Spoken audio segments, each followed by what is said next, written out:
She appeared at his door like a ghost from another life, a woman with fire in her eyes and a child clutching her skirts, standing between him and the emptiness that had consumed his world. "I was told you need a cook," she said, but Caleb Stone knew instantly she was running from something far darker than poverty. Behind her, the little girl's eyes held secrets that would either save them all or destroy everything he had left. What he didn't know was that in 3 weeks, a man would come to take that child away, and Caleb would have to choose between the safety of silence and the danger of love. If you want to see how far this story of courage, family, and second chances reaches, smash that like button and drop a comment with your city below. Now, let me take you back to a summer evening in 1879, when everything changed with a single knock on a weathered door. The sun was dying over Stone Creek Ranch, bleeding orange and crimson across the Montana sky like a wound that refused to heal. Caleb Stone stood at his kitchen window, hands braced against the counter, watching the light fade from another day he'd survived rather than lived. The house around him breathed with the kind of silence that had weight, the silence of empty rooms and unanswered questions, of meals eaten alone and conversations held only with ghosts. 3 years. 3 years since Sarah had been laid to rest on the hillside overlooking the creek, beneath the cottonwood where they'd carved their initials as young lovers who believed in forever. 3 years since this house had heard laughter or felt the warmth of purpose beyond the mechanical routines of survival. Caleb had become a man going through motions, performing the rituals of ranch life with the precision of a soldier following orders he no longer believed in. He was 34 years old and felt ancient. The kitchen reflected his state of mind, functional but hollow.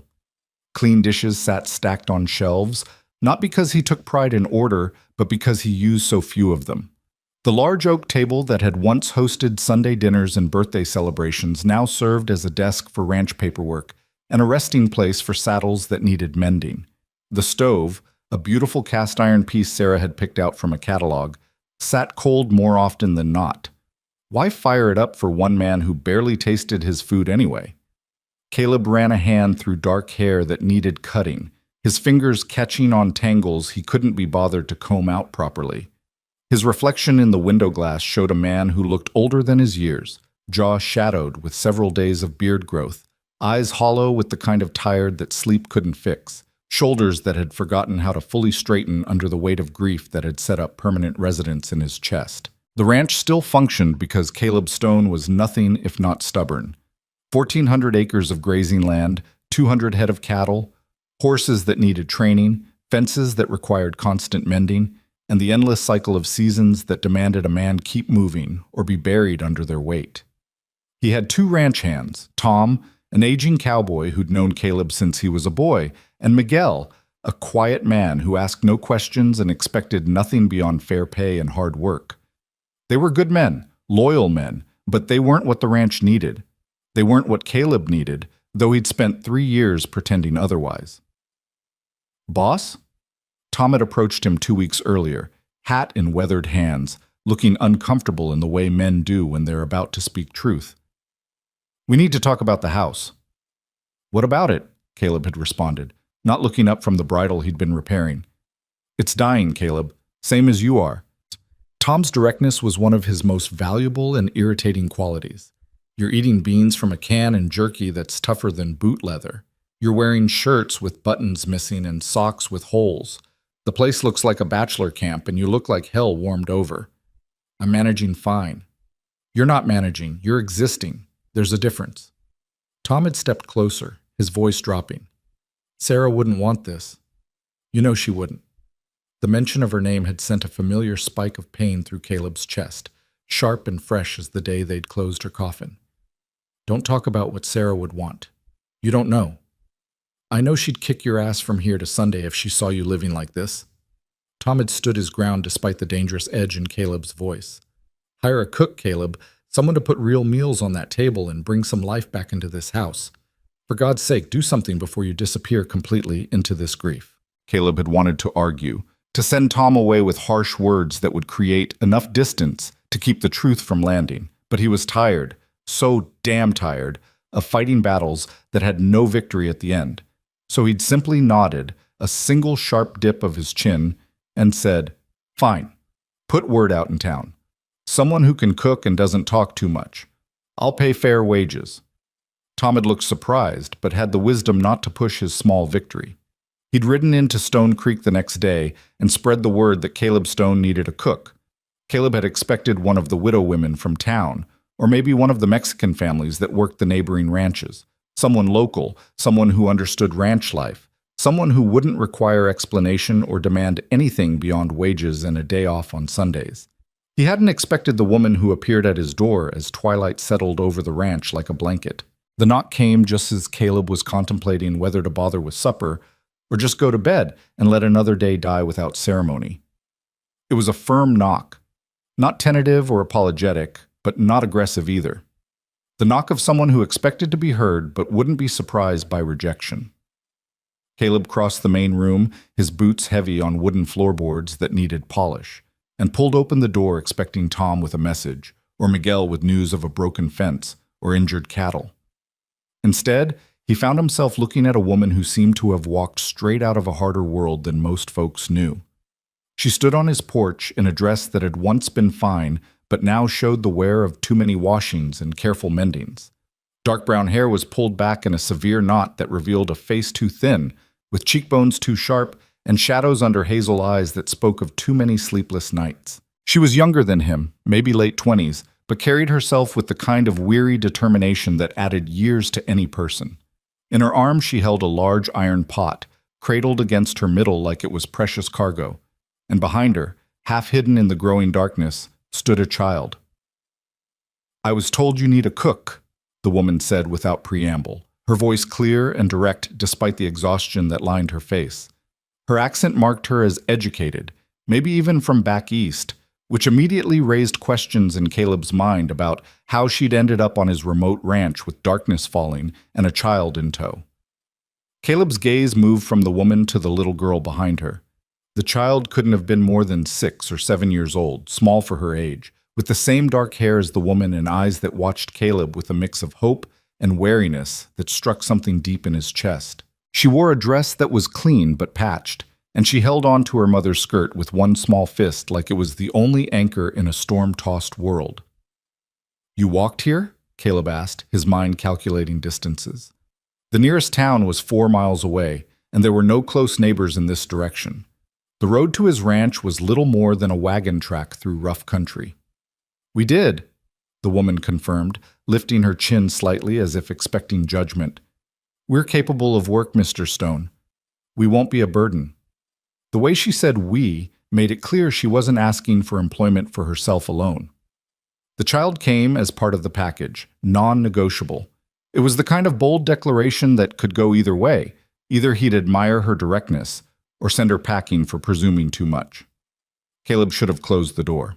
He should have explained he'd expected someone from town, someone with references, someone who didn't bring complications in the form of a child who would require consideration and care. He should have offered to pay their way back to town tomorrow and wished them luck finding employment elsewhere.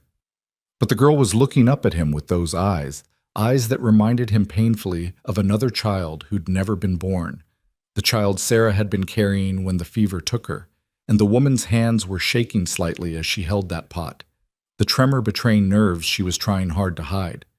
And Caleb realized with uncomfortable clarity that Tom had been right. He wasn't missing help. He was missing life. He was missing the sound of voices other than ranch hands discussing cattle and weather. He was missing the presence of people who saw this house as more than just a building, who might bring back some sense that it was a home worth maintaining instead of a mausoleum he was slowly being buried in. "You have a name?" he asked, his voice rougher than he'd intended. "Margaret Hale," she replied immediately. "This is my daughter, Lily." At the sound of her name, the child stepped slightly out from behind her mother's skirts, revealing more of herself to Caleb's scrutiny. She had freckles across her nose and a serious expression that seemed too old for such a young face. When she met Caleb's eyes, she didn't look away or hide, but studied him with the same careful assessment her mother had shown. "And you know how to cook?" Caleb asked, directing the question to Margaret, but watching both of them. "Yes, sir," Margaret said firmly. "I can cook, clean, mend, and manage a household. I can preserve food, tend a garden, And I'm not afraid of hard work. I'll earn my wages, Mr. Stone. You have my word on that. There was pride in her voice, the kind of pride that came from someone who'd lost much, but refused to lose herself in the process. Caleb recognized it because he'd heard the same tone in his own voice when he'd had to accept help in those first awful months after Sarah's death. The tone of someone who'd learned that accepting assistance wasn't the same as admitting defeat. You run from something. The question was blunt, but necessary. Caleb had learned long ago that people who showed up on remote ranches with night falling usually had reasons beyond simple employment needs. Margaret's expression didn't change, but something flickered in her eyes. A shadow of fear quickly controlled. We're looking for a fresh start, Mr. Stone. Nothing more complicated than that. I'm a widow. My husband died 2 years ago, and I've been making my way west since. We need stability. You need help. It seems a fair arrangement.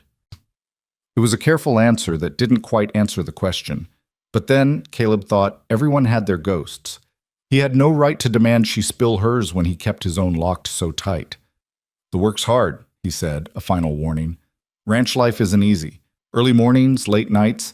I run cattle, which means sometimes there's no fixed schedule, and winters here are brutal. We're not afraid of hard work, Margaret repeated, and this time her hand came down to rest on Lily's shoulder, a gesture both protective and reassuring. We just need a chance. Lily looked up at her mother, then back at Caleb. When she spoke, her voice was soft but clear in the evening quiet. Mama's a good cook, the best. She makes bread that tastes like sunshine. The unexpected poetry of it, bread that tastes like sunshine, said from such a serious little face, cracked something in Caleb's chest. He found himself almost smiling, the expression feeling strange on a face that had forgotten how. Bread that tastes like sunshine, he repeated, and Lily nodded solemnly, as if this was the most important qualification anyone could offer. Caleb stepped back, pulling the door wider. You'll stay tonight at least. There's a room off the kitchen that should work. We'll discuss terms in the morning when everyone's had rest and can think clearly. Relief flooded Margaret's face so quickly she couldn't hide it, though she tried. Thank you, Mr. Stone. You won't regret this. As she stepped past him into the house, Caleb wondered if that was true. He wondered what he was bringing into his carefully maintained isolation, what complications he was inviting past the threshold of his controlled grief. But then Lily followed her mother inside, and as she passed Caleb, she looked up at him and whispered, "Thank you for letting us stay," with such genuine gratitude that he felt ashamed of his hesitation. "Welcome to Stone Creek Ranch," he said quietly, closing the door against the night and wondering what the hell he'd just done. The room off the kitchen had been meant as a maid's quarters when Caleb and Sarah had built the house, full of hope and plans for a large family that would need help managing. It had never been used for its intended purpose.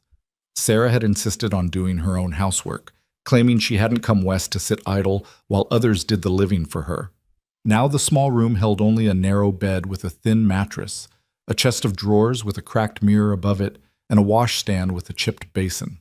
Caleb lit the oil lamp on the stand and tried to see the space through Margaret's eyes. Sparse, yes, but clean and private, with a window that looked out toward the barn and mountains beyond. "It's not much," he said, suddenly aware of how little he had to offer. "It's perfect," Margaret said firmly, setting down her iron pot and the canvas bag that contained what Caleb assumed were all their worldly possessions. "Lily and I will be comfortable here." Lily had already moved to the window, pressing her small face against the glass to peer out at the darkened ranch yard. "Can I see the horses tomorrow?" she asked, her voice carrying the first note of childish excitement Caleb had heard from her. "Lily, don't presume," Margaret said quickly, but Caleb shook his head. "She can see the horses," he said. "Tom, he's one of the ranch hands. He'll be around in the morning. He's good with children. He'll show her around if that's all right with you." Margaret's expression softened slightly. "That's kind of you." "Kitchen's through there," Caleb continued, gesturing. "Help yourself to what you need. There's not much. I haven't kept the house well stocked, but there's coffee, flour, some bacon, and eggs. Tom usually brings by milk from town once a week." He paused, aware he was rambling and unsure how to extract himself from the situation gracefully. "I'll be up at dawn. Don't worry about breakfast for me. I usually just grab something quick and get out to work." What time is dawn? Lily asked, turning from the window. About 5:30 this time of year, Caleb answered. The child's eyes widened. That's very early. Lily, Margaret warned again, but Caleb found himself unexpectedly charmed by the girl's directness. It is early, he agreed. But cows don't care much about sleeping in. Do cows sleep standing up? Lily asked, moving closer with the kind of curiosity that all children carried before the world taught them to hold back their questions. Sometimes, Caleb said. They can anyway, though they usually lie down when they're really resting. How do you know if they're really sleeping or just pretending? Lily, Mr. Stone has work to do, Margaret interjected, placing a gentle hand on her daughter's shoulder. Let him get to his evening. We've imposed enough for one night. But Caleb found he didn't mind the child's questions. There was something refreshing about such straightforward curiosity, such innocent interest in the mundane details of ranch life he'd long since stopped noticing. Their ears, he said, answering Lily's question. When they're really sleeping, their ears relax and droop a bit. When they're just resting but alert, their ears stay up, listening for danger. Lily absorbed this information with serious attention, nodding as if he'd shared some profound wisdom. I'll watch for that tomorrow, she said. All right then, Caleb said, backing toward the door, suddenly needing distance from this strange domestic scene.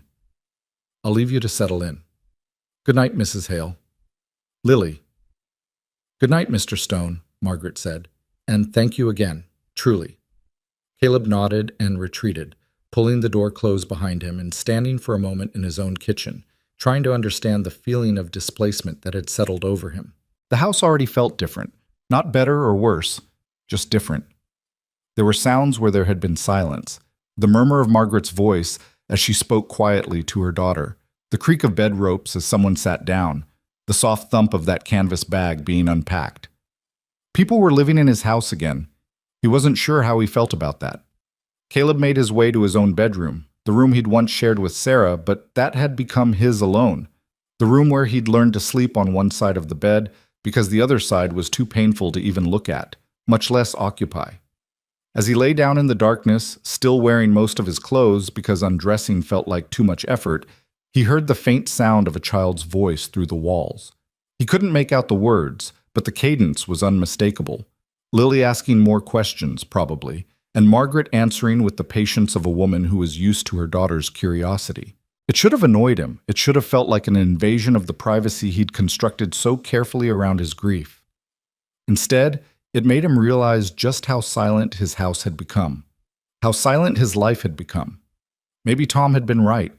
Maybe he had been dying by inches, letting the silence swallow him piece by piece until there'd be nothing left but a bitter man going through the motions of life without ever actually living.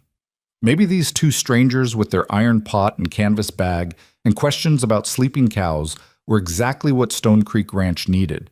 Or maybe Caleb was a fool, and by morning he'd regret every moment of weakness that had made him open that door, instead of sending them away. Time would tell.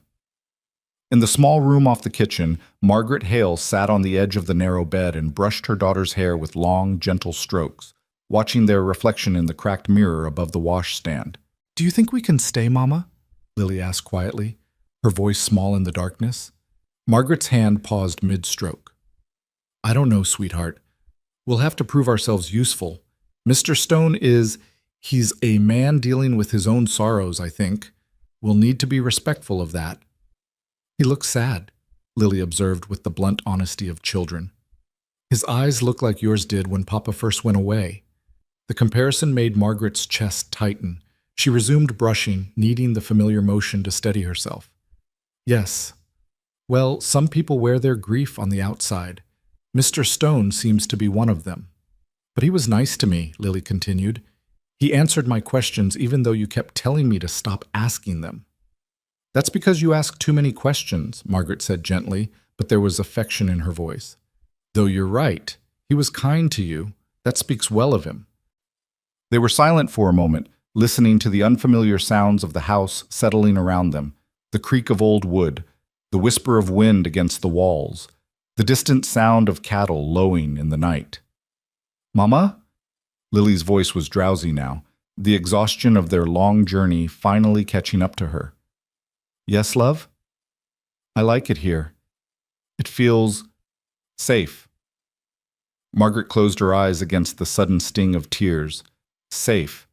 Such a simple word, such an enormous need.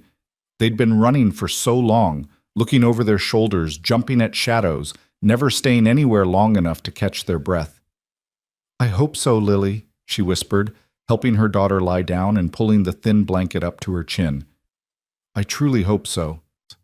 But even as she said it, Margaret's gaze drifted to the window, to the darkness beyond, and she couldn't quite silence the voice of fear that whispered this was too good to last, that safety was an illusion, that it was only a matter of time before the past caught up to them. She dealt with that fear when the moment came, she told herself firmly. For tonight, she'd let Lily believe they'd found sanctuary. For tonight, she'd let herself believe it too. Margaret lay down beside her daughter, fully clothed except for her boots, ready to run if necessary, but hoping desperately that running wouldn't be necessary this time. As sleep finally claimed her, her last conscious thought was of Caleb Stone's eyes, hollow with grief but not entirely dead. Not yet. There was still something alive in there, buried deep but fighting to survive. She understood that fight. She'd been fighting the same battle. Maybe that's why they'd ended up here. Two strangers united by loss, and the desperate need to believe that tomorrow could be different from yesterday. Maybe that's why she'd knocked on his door as darkness fell, carrying her iron pot like a talisman and her daughter like a prayer. Maybe that's why he'd opened it. Chot. Dawn came exactly at 5:30, announced by the crow of a rooster somewhere in the ranch yard and the soft golden light that crept through the small window of Margaret's room. She woke instantly, as she'd trained herself to do over the past 2 years, alert and aware before her eyes even opened fully, listening for danger before memory caught up to remind her where she was. Stone Creek Ranch. The widowed cowboy, the room off the kitchen. Safety, maybe. At least for today. Beside her, Lily still slept deeply, her small face peaceful in a way it so rarely was during waking hours. Margaret took a moment to study her daughter in the growing light, the dark fan of lashes against pale cheeks, the slight part of lips that still held the roundness of early childhood, the complete vulnerability of sleep. Everything Margaret did, she did for this child. Every choice, every sacrifice, every mile they'd traveled. Lily was the reason Margaret kept fighting when exhaustion threatened to swallow her whole. Moving carefully so as not to wake her daughter, Margaret rose from the bed and smoothed her dress as best she could. She needed to make herself presentable, needed to begin breakfast before Caleb Stone appeared, needed to prove immediately that hiring her hadn't been a mistake. The kitchen was empty when she entered, though it showed signs of recent use. A coffee cup in the sink, a knife on the counter beside breadcrumbs. Caleb had already been through, helping himself to whatever minimal breakfast he allowed himself before heading out to work. Margaret moved through the space with the practiced eye of someone who'd managed households before circumstances had ripped that life away from her. The kitchen was large and well-designed, clearly built by someone who'd envisioned it as the heart of a busy home. The cast-iron stove dominated one wall, a beautiful piece that must have cost considerable money. Good copper pots hung from hooks, though most showed signs of disuse. The pantry, when Margaret investigated, was indeed sparse. Flour, cornmeal, coffee, a few tins of beans, some salt pork that had seen better days. But there were also the bones of something more. Dried herbs hung from the ceiling beams, clearly long forgotten but still present. Glass jars lined shelves, empty now but waiting. A beautiful china service sat untouched in a cabinet, the kind of dishes a woman picked out carefully for the home she hoped to build. Sarah's kitchen, Margaret realized. The wife who'd died, leaving Caleb Stone alone in this big house with all these plans that would never come to fruition. The weight of another woman's dreams pressed down on Margaret's shoulders as she moved through the space, but she pushed the feeling aside. She wasn't here to compete with a ghost. She was here to survive, to give Lily stability, to earn honest wages through honest work. Still, she found herself speaking quietly to the empty room. "I'll take care of it," she promised the absent Sarah. "I'll take care of him, not the way you would have, I can't replace you, but I'll make sure he eats real food and has clean clothes and knows someone cares whether he lives or dies." The words hung in the morning air, then dissipated like smoke. Margaret set to work. The bread dough she'd started the night before in her iron pot had risen perfectly. She shaped it quickly and set it to bake, then turned her attention to the eggs she'd found in the cold box and the bacon that needed rendering. Coffee went on to boil. Oatmeal started simmering with some dried apples she'd found in the pantry's back corner.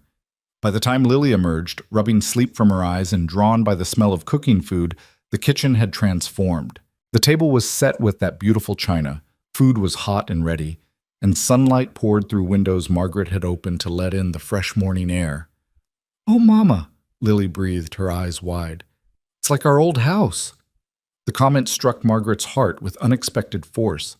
Their old house, the home they'd had before everything fell apart, before Charles had died, before the truth about his debts and the people he'd crossed had come crashing down on them. "Sit down, sweetheart," Margaret said, her voice rougher than intended. "Eat something before Mr. Stone comes back. You'll need your strength if you're going to explore this ranch today." They ate together in comfortable silence, Lily making happy sounds over the fresh bread with butter and honey Margaret had discovered in the pantry. The child had inherited her mother's resilience. She could find joy in simple things, even after everything they'd been through. Margaret was just clearing the dishes when the back door opened and Caleb Stone stepped inside, followed by an older man she didn't recognize. Both men stopped short at the sight of the kitchen, their faces registering surprise at the transformation. Where there had been darkness and silence the night before, there was now light, warmth, and the smell of a real breakfast. "Jesus, Mary, and Joseph," the older man muttered, removing his hat. "When's the last time this place smelled like a home, Caleb?" Caleb's expression was harder to read. He stood in the doorway of his own kitchen looking almost uncertain, as if he'd walked into the wrong house by mistake. His gaze moved from the set table to the bread cooling on the counter to Margaret in her apron to Lily sitting at the table with honey on her chin, and something complicated passed across his face, too fast for Margaret to interpret, but painful enough to make her heart clench in sympathy. "Mrs. Hale," he said finally, his voice carefully neutral. "This is Tom Bradshaw, my foreman and oldest friend. Tom, this is Margaret Hale and her daughter Lily. She's the cook I told you I'd hire." Tom stepped forward with an easy smile, his weathered face creasing with genuine warmth. "Ma'am, little miss, welcome to Stone Creek. I hope this stubborn fool treated you decent last night." "Very decent," Margaret assured him, wiping her hands on her apron. "Mr. Stone has been nothing but kind. I hope we didn't presume too much. I took the liberty of making breakfast. There's plenty if you're hungry." "Hungry?" Tom laughed. "Ma'am, I'm always hungry. And if that's your bread I'm smelling, I may have to marry you myself just to keep eating it." "Tom," Caleb said warningly, but there was no real heat in it. Margaret felt herself relax slightly at Tom's easy manner. This was a man who understood how to make strangers feel welcome, who knew that humor could ease the awkwardness of new situations. "Sit down, both of you," she said with more confidence. "The food's getting cold." For just a moment, she thought Caleb might refuse, might retreat from this unexpected domesticity. But Tom was already moving toward the table, and Lily was watching them both with open curiosity, and refusing would have been more awkward than accepting. So Caleb sat at his own table, probably for the first time in months, Margaret suspected, and allowed her to serve him eggs and bacon and fresh bread with butter. The first bite seemed to surprise him. He chewed slowly, his expression shifting from wary to something like wonder. "This is," he started, then stopped, seeming unsure how to continue. "Good?" Tom supplied helpfully, already on his second piece of bread. "Damn good? The best thing you've eaten in 3 years?" "Tom," Caleb said again, but this time there was the faintest hint of amusement in his voice. "It's all right," Margaret said quickly. "I'm glad you like it. That's what I'm here for, to make sure you eat proper meals." "Are you going to show me the horses?" Lily asked Tom suddenly, her child's attention span unable to maintain interest in adult conversation about food. Tom's face lit up. "I sure am, little miss. Soon as we finish eating, I'll give you the grand tour. We've got horses, cattle, chickens, even a barn cat who just had kittens if you're interested." Lily's entire face transformed with delight. "Kittens?" "3 of them. Orange as sunsets and twice as pretty. You can help me name them if you want." As Tom and Lily fell into easy conversation about the ranch animals, Margaret felt the tension in her shoulders ease slightly. This was going to work. She could make this work. Lily would be safe here, would have space to be a child again instead of a small, frightened creature always looking over her shoulder. She glanced at Caleb and found him watching the interaction between Tom and her daughter with an expression that made Margaret's heart ache. Loss and longing mixed with something that might have been hope. All of it quickly shuddered when he realized she was looking at him. "You've done well," he said quietly, gesturing to the kitchen, the food, the general sense of order that had replaced chaos. "Better than I expected, truth be told." "I told you I could cook," Margaret replied, matching his quiet tone. "I meant it." "I can see that." He paused, then added, "The wages are $30 a month, plus room and board. Sundays off if you want them, though I understand if you need to work around Lily's schedule. Fair?" $30 a month was generous, more generous than Margaret had dared hope for. It was enough to start saving, enough to build some security for her and Lily, enough to maybe, finally, stop running. "More than fair," she said, hoping he couldn't hear the relief in her voice. "Thank you, Mr. Stone." He nodded once, then stood from the table, clearly uncomfortable with prolonged gratitude or sentiment. "Tom will show you around the house later, explain what needs doing. For now, just keep doing what you're doing. It's good. It's—" He stopped, searching for words. "It's been a long time since this place felt like anything other than a building I sleep in. So, thank you." And with that graceless but somehow touching acknowledgement, he grabbed his hat and headed back outside, leaving Margaret standing in the kitchen with a strange warmth spreading through her chest. "He's not good with words," Tom said kindly, having apparently been listening to the exchange. "But that right there? That was Caleb Stone saying you just gave him something he didn't know he needed. You done good, Mrs. Hale." Margaret nodded, not trusting herself to speak. She'd given Caleb something he needed, yes, but he'd given her something too. A chance. A place to stay. A reprieve from the constant fear that had been her companion for 2 long years. She just hoped it would last. She hoped they could stay hidden here long enough to build something resembling a life. She hoped the man looking for them would never think to search this far into the Montana wilderness. But hope, as Margaret had learned the hard way, was a dangerous thing to depend on. So instead, she focused on what she could control. This kitchen, this house, this job. She'd make herself indispensable. She'd prove her worth. She'd create a space where both she and Lily could begin to heal from the wounds the past had left on them. And if the past came calling, well, she'd face that when it happened. For now, she had bread to bake and a child to feed and a broken cowboy to gently, carefully bring back to life. It was enough. It had to be enough. The first week passed in a rhythm that felt almost like normalcy, if normalcy could exist in a house where 3 people circled each other like cautious animals learning to share territory. Margaret rose before dawn each morning, moving quietly through the kitchen while darkness still pressed against the windows. She learned Caleb's preferences without him having to voice them. Coffee strong enough to strip paint, eggs cooked until the yolks were just barely set, bacon crisp but not burned. She learned that he ate quickly, mechanically, as if fueling his body was a chore rather than a pleasure. She learned that he never took seconds, never lingered at the table, never made conversation unless directly addressed. But she also learned that he noticed things, the way his gaze would track to the fresh flowers she'd placed in a jar on the windowsill, the almost imperceptible pause when he walked into a kitchen that smelled like cinnamon and apples instead of emptiness and dust. The careful way he hung his coat on the hook by the door instead of throwing it over a chair, as if her presence had reminded him of standards he'd once held for himself. Lily bloomed under the attention of Tom and Miguel. The old foreman had taken to the child immediately, treating her with the gentle patience of a man who'd always wanted grandchildren but never had them. He showed her how to collect eggs without spooking the hens, how to identify different bird calls, how to braid rope and mend leather. Miguel, quieter but equally kind, taught her Spanish words for all the animals and let her help brush down the horses at day's end. The child's laughter began to echo through the ranch yard, a sound so foreign that the first time Caleb heard it, he stopped mid-stride and stood frozen, listening to something he'd forgotten could exist in his world. Margaret watched him from the kitchen window, her hands stilled in the dishwater, and wondered what memories that sound awakened in him, what lost futures it represented. what it cost him to hear joy in a place that had known so much sorrow. By the second week, patterns had solidified into routines. Margaret woke to find Caleb already gone, having slipped out in the pre-dawn darkness to check fences or move cattle or perform whatever mysterious tasks filled a rancher's endless days. She prepared breakfast for herself and Lily, packed a substantial lunch for all the men, then set about the work of reclaiming a house that had been neglected for too long.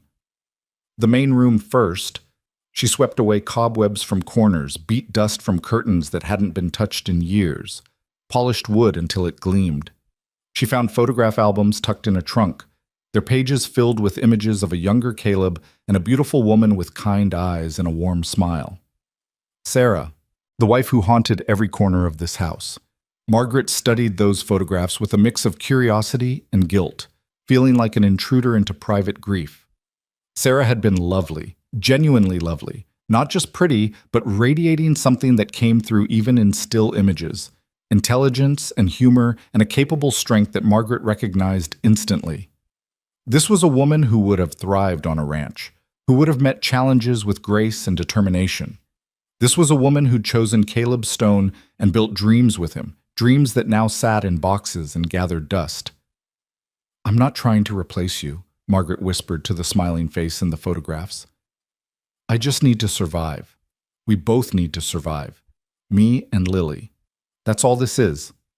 But even as she said it, she wondered if that was entirely true.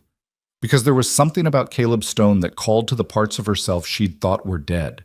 Not attraction exactly, though she couldn't deny he was a handsome man beneath the grief and the neglect. It was something deeper than that. A recognition of kindred damage. An understanding of what it meant to keep moving forward when everything inside you wanted to stop. She replaced the albums carefully, keeping her discoveries to herself. This wasn't her history to display or discuss. She was the hired help, nothing more, and she'd do well to remember that boundary. The house responded to her care like a living thing waking from hibernation. Colors brightened as she washed away layers of accumulated grime. Rooms that had felt like tombs began to breathe again. She found linens in a chest, beautiful things embroidered with care, and after washing and mending them, she put them to use.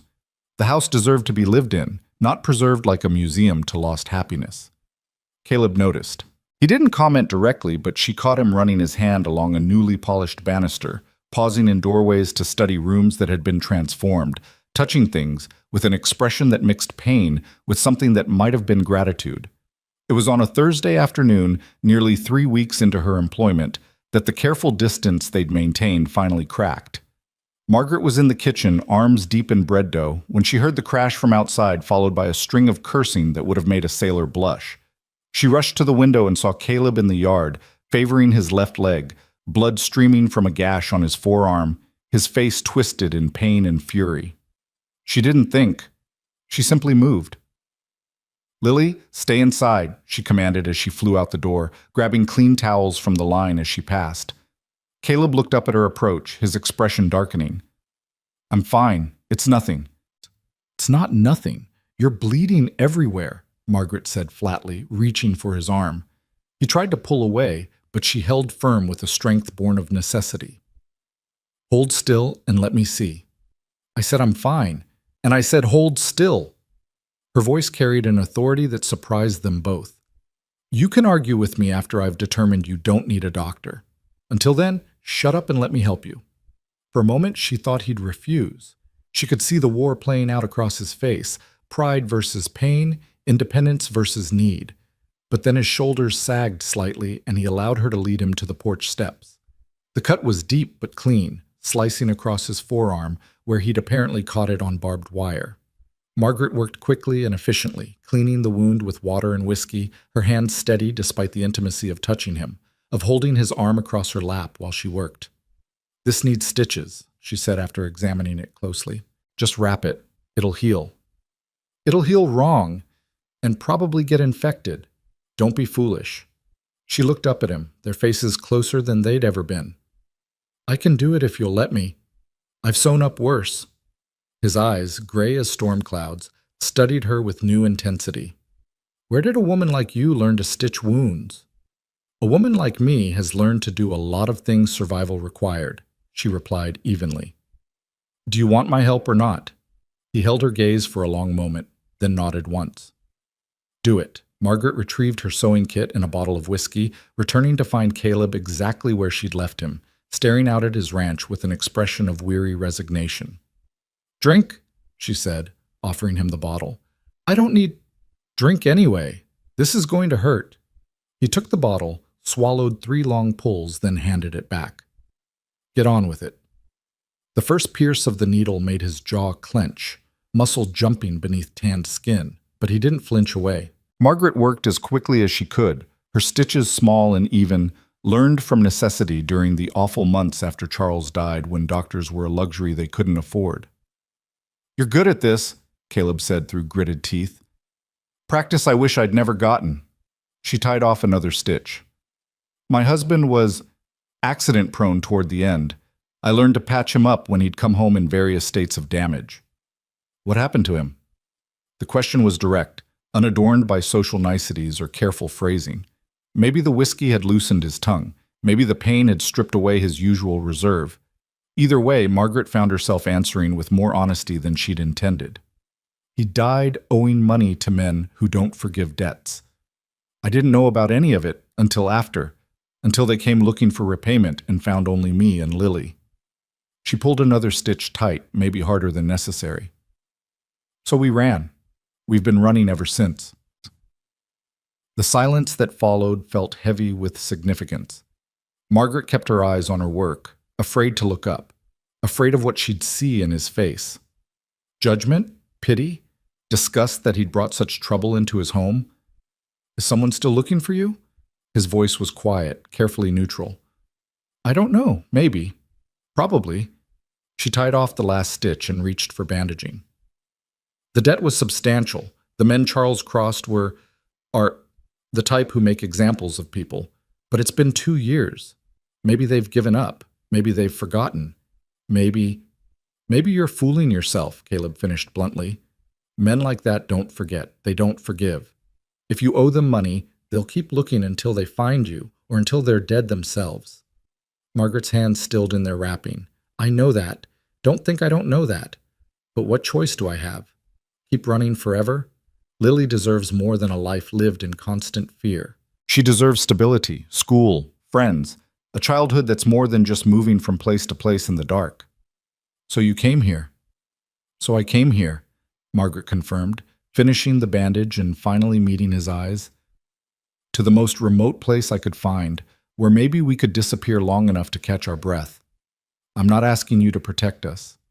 I'm not asking you to fight our battles. I just need time. Time to figure out what comes next.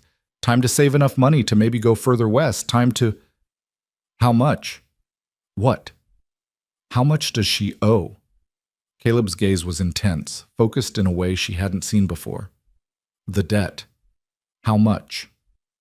Margaret laughed, a bitter sound without humor. $2,000. Might as well be $2 million for all my ability to pay it. Caleb was quiet for a long moment, his expression unreadable. Then he stood, testing his newly bandaged arm with careful movements. Thank you for the stitching. You did good work. Caleb... She'd never used his first name before, and it felt strange on her tongue. I shouldn't have told you all that. I'm sorry. If you want us to leave, I don't want you to leave. The words came out rough, almost angry. This house has been dead for 3 years. You and your daughter brought it back to life. I won't send you away because your dead husband made bad choices. He paused, then added quietly, We've all got ghosts, Margaret. Yours just happened to have a price tag attached. The use of her first name sent an unexpected warmth through her chest. They'd been Mr. Stone and Mrs. Hale for weeks, maintaining careful formality like a fence between them. This felt like crossing a line, stepping into territory that was both dangerous and oddly comforting. Thank you, she said softly, for understanding, for not judging. I'm not in a position to judge anyone, Caleb replied. Lord knows I've made enough mistakes of my own. He flexed his arm again, wincing slightly. You should get back inside. Lily will be wondering where you are. But neither of them moved. They stood on the porch in the afternoon sunlight, the space between them charged with something neither could quite name. Understanding, maybe. or recognition. The acknowledgement that they were both broken people trying to piece themselves back together with whatever materials they had at hand. "Caleb," Margaret ventured after a moment, "can I ask you something? Seems only fair given what you just told me. Why did you really hire me? Tom said you'd been refusing help for years. What changed?" He was quiet so long she thought he wouldn't answer. Then he sighed, the sound carrying the weight of 3 years of accumulated sorrow. "I looked at you standing in my doorway with your daughter behind you, and I saw—" He stopped, started again. "Sarah was pregnant when she died. Fever took them both, her and the baby we never got to meet. Would have been a girl," the doctor said. Margaret's breath caught. She'd suspected loss, but not this, not the double grief of wife and unborn child. "When I saw Lily," Caleb continued, his voice rough with emotion he wasn't quite managing to control, "I saw the daughter I never had, the life that could have been, and I thought, maybe having life in this house again would hurt less than the silence. Maybe hearing a child's voice would be better than the constant reminder of the voice I'd never hear." "And is it?" Margaret asked gently. "Better?" "I don't know yet," he admitted. "Some days it feels like salt in a wound that never healed right. Other days," he met her eyes, "other days I remember what hope felt like." The confession hung between them, raw and honest and more vulnerable than anything either had shared before. Margaret wanted to say something comforting, something wise, but all the words that came to mind felt inadequate to the moment. So instead she simply said, "Thank you for giving us a chance. Whatever your reasons, thank you." Caleb nodded, then turned toward the barn, clearly done with emotional revelation for one day. Margaret watched him go, this complicated man who'd opened his home to strangers because he saw in them echoes of his own lost dreams. She understood him better now, understood the careful distance he maintained, the walls he'd built around his grief, the way he seemed surprised by moments of joy, as if he'd forgotten he was allowed to feel them. They were the same, she and Caleb Stone, both running from ghosts, both trying to survive losses that had carved holes in their lives, both terrified that letting anyone close meant risking new pain when the inevitable loss came again. But here they were anyway, circling each other in this big house, slowly learning that maybe survival didn't have to mean isolation. Maybe healing could happen in the presence of someone who understood the weight of the scars you carried. Inside the house, Lily pressed her face against the window, watching her mother watch Caleb walk away. The child's young mind couldn't understand all the complicated feelings swirling between the adults, but she understood safety. She understood that here, on this ranch, with this sad cowboy and her strong mother, she felt less afraid than she had in 2 years. She understood that this place felt like it could become home if they were just brave enough to stay. The days continued to unfold, each one adding another thread to the fabric of their new life. Margaret discovered that Caleb was a man of patterns and routines, finding comfort in the predictability of ranch work. He rose before dawn, checked the cattle, mended fences, trained horses, and returned at sunset covered in dust and sweat and the honest exhaustion of physical labor. He ate the meals she prepared with what seemed like genuine appreciation, though he still rarely lingered afterward. He spoke little but listened carefully when others talked. He was patient with Lily when she bombarded him with questions, his answers thoughtful even when the questions were absurd. "Mr. Caleb," Lily had asked one evening at dinner, "if you could be any animal, which would you choose?" Tom had laughed at the child's imagination, but Caleb had considered the question seriously before answering. "A hawk, I think. Flying high enough to see everything, free to go wherever the wind takes you." "That's sad," Lily had pronounced with the blunt wisdom of children. "Hawks are always alone." The comment had struck something in Caleb's expression, a flicker of recognition and pain that he'd quickly hidden. But Margaret had seen it, and she'd understood. Yes, hawks were solitary, and yes, Caleb had chosen solitude after loss. But maybe, just maybe, he was beginning to remember that isolation wasn't the same as peace. The ranch itself responded to their presence. The vegetable garden that had gone to seed was cleared and replanted. The chicken coop was cleaned and repaired. Windows that had been dark for years now glowed with lamplight in the evenings. Laughter returned to a place that had forgotten the sound. Even the hands noticed the change. Miguel, who'd worked for Caleb for 2 years, mentioned quietly to Tom one afternoon that El Patron seemed different, less like a man waiting to die and more like a man remembering why he'd wanted to live. Tom, who'd known Caleb since he was a boy, could only nod in agreement and thank whatever force had sent Margaret Hale to their door. But peace, as Margaret had learned, was always temporary. Happiness was always borrowed time before the bill came due. It was late on a Saturday afternoon, 5 weeks after Margaret and Lily's arrival, when the first crack appeared in their carefully constructed sanctuary. Margaret was in the garden, pulling weeds while Lily played nearby with one of the barn kittens, when she heard the sound of hoofbeats approaching on the main road. Visitors were rare this far from town, and her body tensed automatically, old instincts screaming danger. A man rode into view, well-dressed in a suit too fine for ranch country, riding a horse that spoke of money and careful breeding. He was perhaps 40, with dark hair silvering at the temples, and a face that might have been handsome if not for the coldness in his eyes. Margaret's blood turned to ice.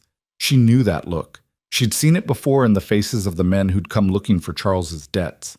The look of someone who saw people as commodities, problems to be solved, obstacles to be removed. "Lily," she said quietly, her voice steady despite the fear racing through her veins. "Go inside. Find Mr. Caleb or Tom. Do it now." "But Mama, now, Lily. Go." The child heard something in her mother's tone that brooked no argument.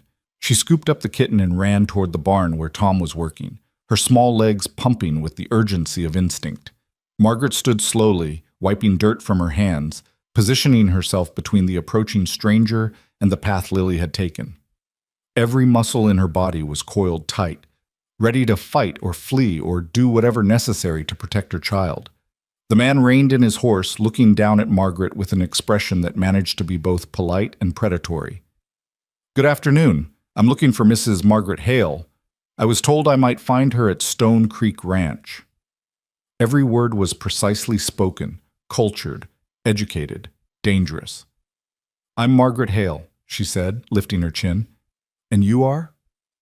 "My name is Richard Thornton. I'm an attorney from Boston." He dismounted with practiced grace, brushing dust from his expensive coat. "I've been looking for you for quite some time, Mrs. Hale. You're a difficult woman to track."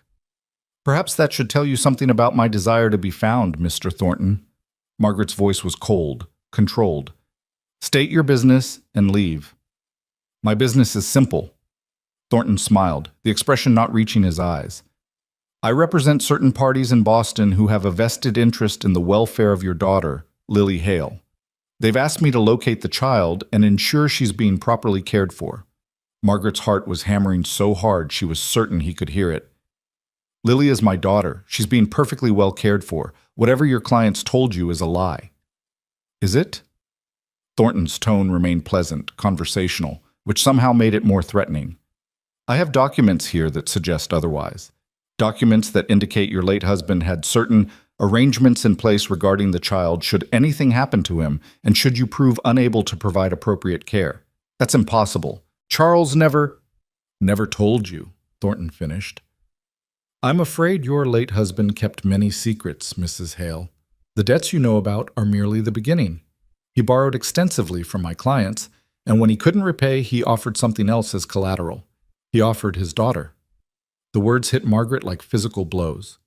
"You're lying." "I have the papers to prove otherwise. Signed, witnessed, legally binding.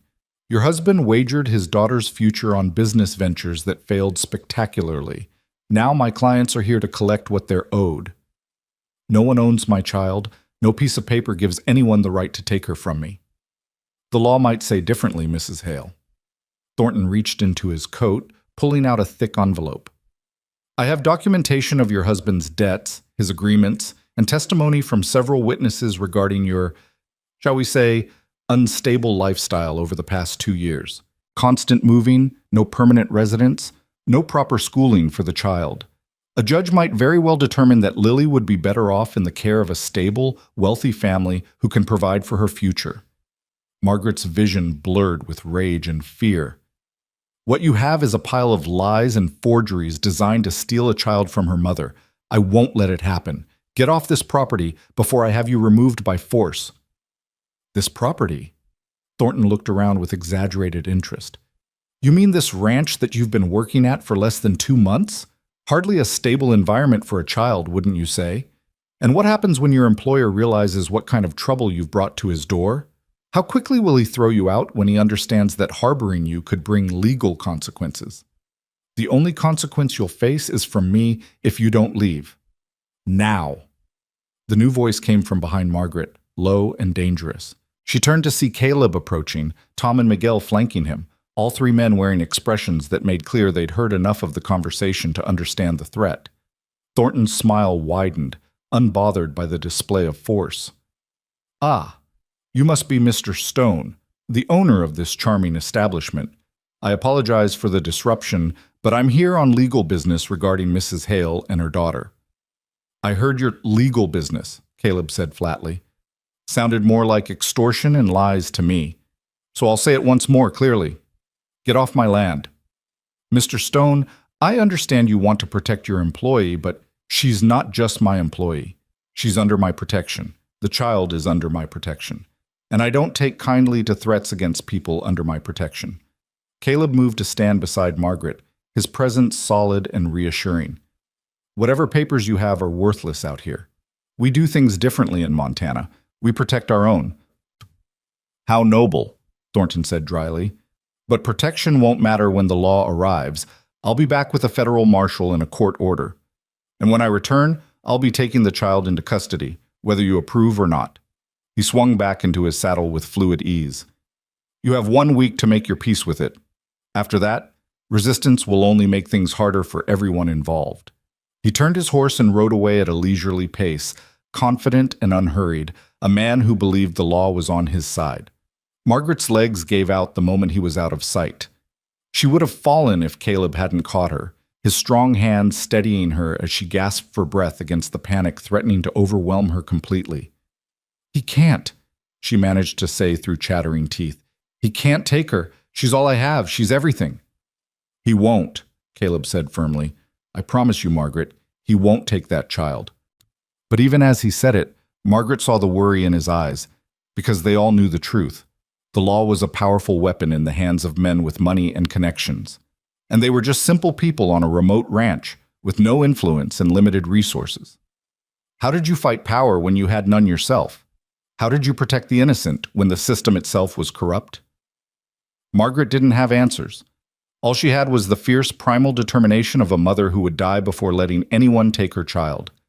And as she looked into Caleb Stone's eyes, she saw that same determination reflected back at her. Whatever was coming, they would face it together. The battle for Lily's future had just begun, and surrender was not an option either of them would ever consider. That night, sleep was impossible. Margaret sat in the rocking chair beside Lily's bed, watching her daughter's peaceful face in the moonlight streaming through the window, memorizing every detail as if this might be the last time she'd have the chance. The curve of those small cheeks, the dark lashes fanned against pale skin, the slight part of lips that trembled with each breath. Every mother's instinct in her body screamed that danger was coming, and this time there might be no escape. Lily stirred, sensing her mother's presence even in sleep, and Margaret reached out to smooth the child's hair with trembling fingers. I won't let them take you, she whispered into the darkness. I don't care what papers they have or what lies they tell. You're mine, and I will burn the world down before I let them steal you from me. The words were a vow, a prayer to whatever force governed the universe, a promise written in her bones and sealed with every drop of blood in her veins. A soft knock on the door made her turn. Caleb stood in the doorway, still fully dressed despite the late hour, his face shadowed but his presence somehow steadying. Can't sleep either? He asked quietly. Margaret shook her head. Every time I close my eyes, I see him taking her. I see her crying for me while strangers carry her away to some house in Boston, where she'll be raised by people who bought her like property. Caleb stepped into the room, moving carefully so as not to wake Lily. That's not going to happen. You can't promise that. You heard what he said. He has papers, witnesses, legal authority. What do we have? Nothing but our word against his. We have the truth. Caleb's voice was low but firm. And we have something he doesn't expect. We have people who will fight for that child because it's right, not because there's money in it. Margaret wanted to believe him. She wanted to have faith that truth and righteousness could stand against wealth and corruption. But she'd learned the hard way that the world didn't work that way. The powerful made the rules, and people like her simply tried to survive within them. "Tell me about Charles," Caleb said, settling into the chair across from her. "Tell me what really happened." The request surprised her. In the weeks she'd been here, they'd maintained careful boundaries around their pasts, sharing only what was necessary and leaving the painful details buried. But tonight, with threat hanging over them like a gathering storm, those boundaries felt less important than understanding. So Margaret told him. She told him about meeting Charles Hale when she was 22, a teacher in a small school in Philadelphia.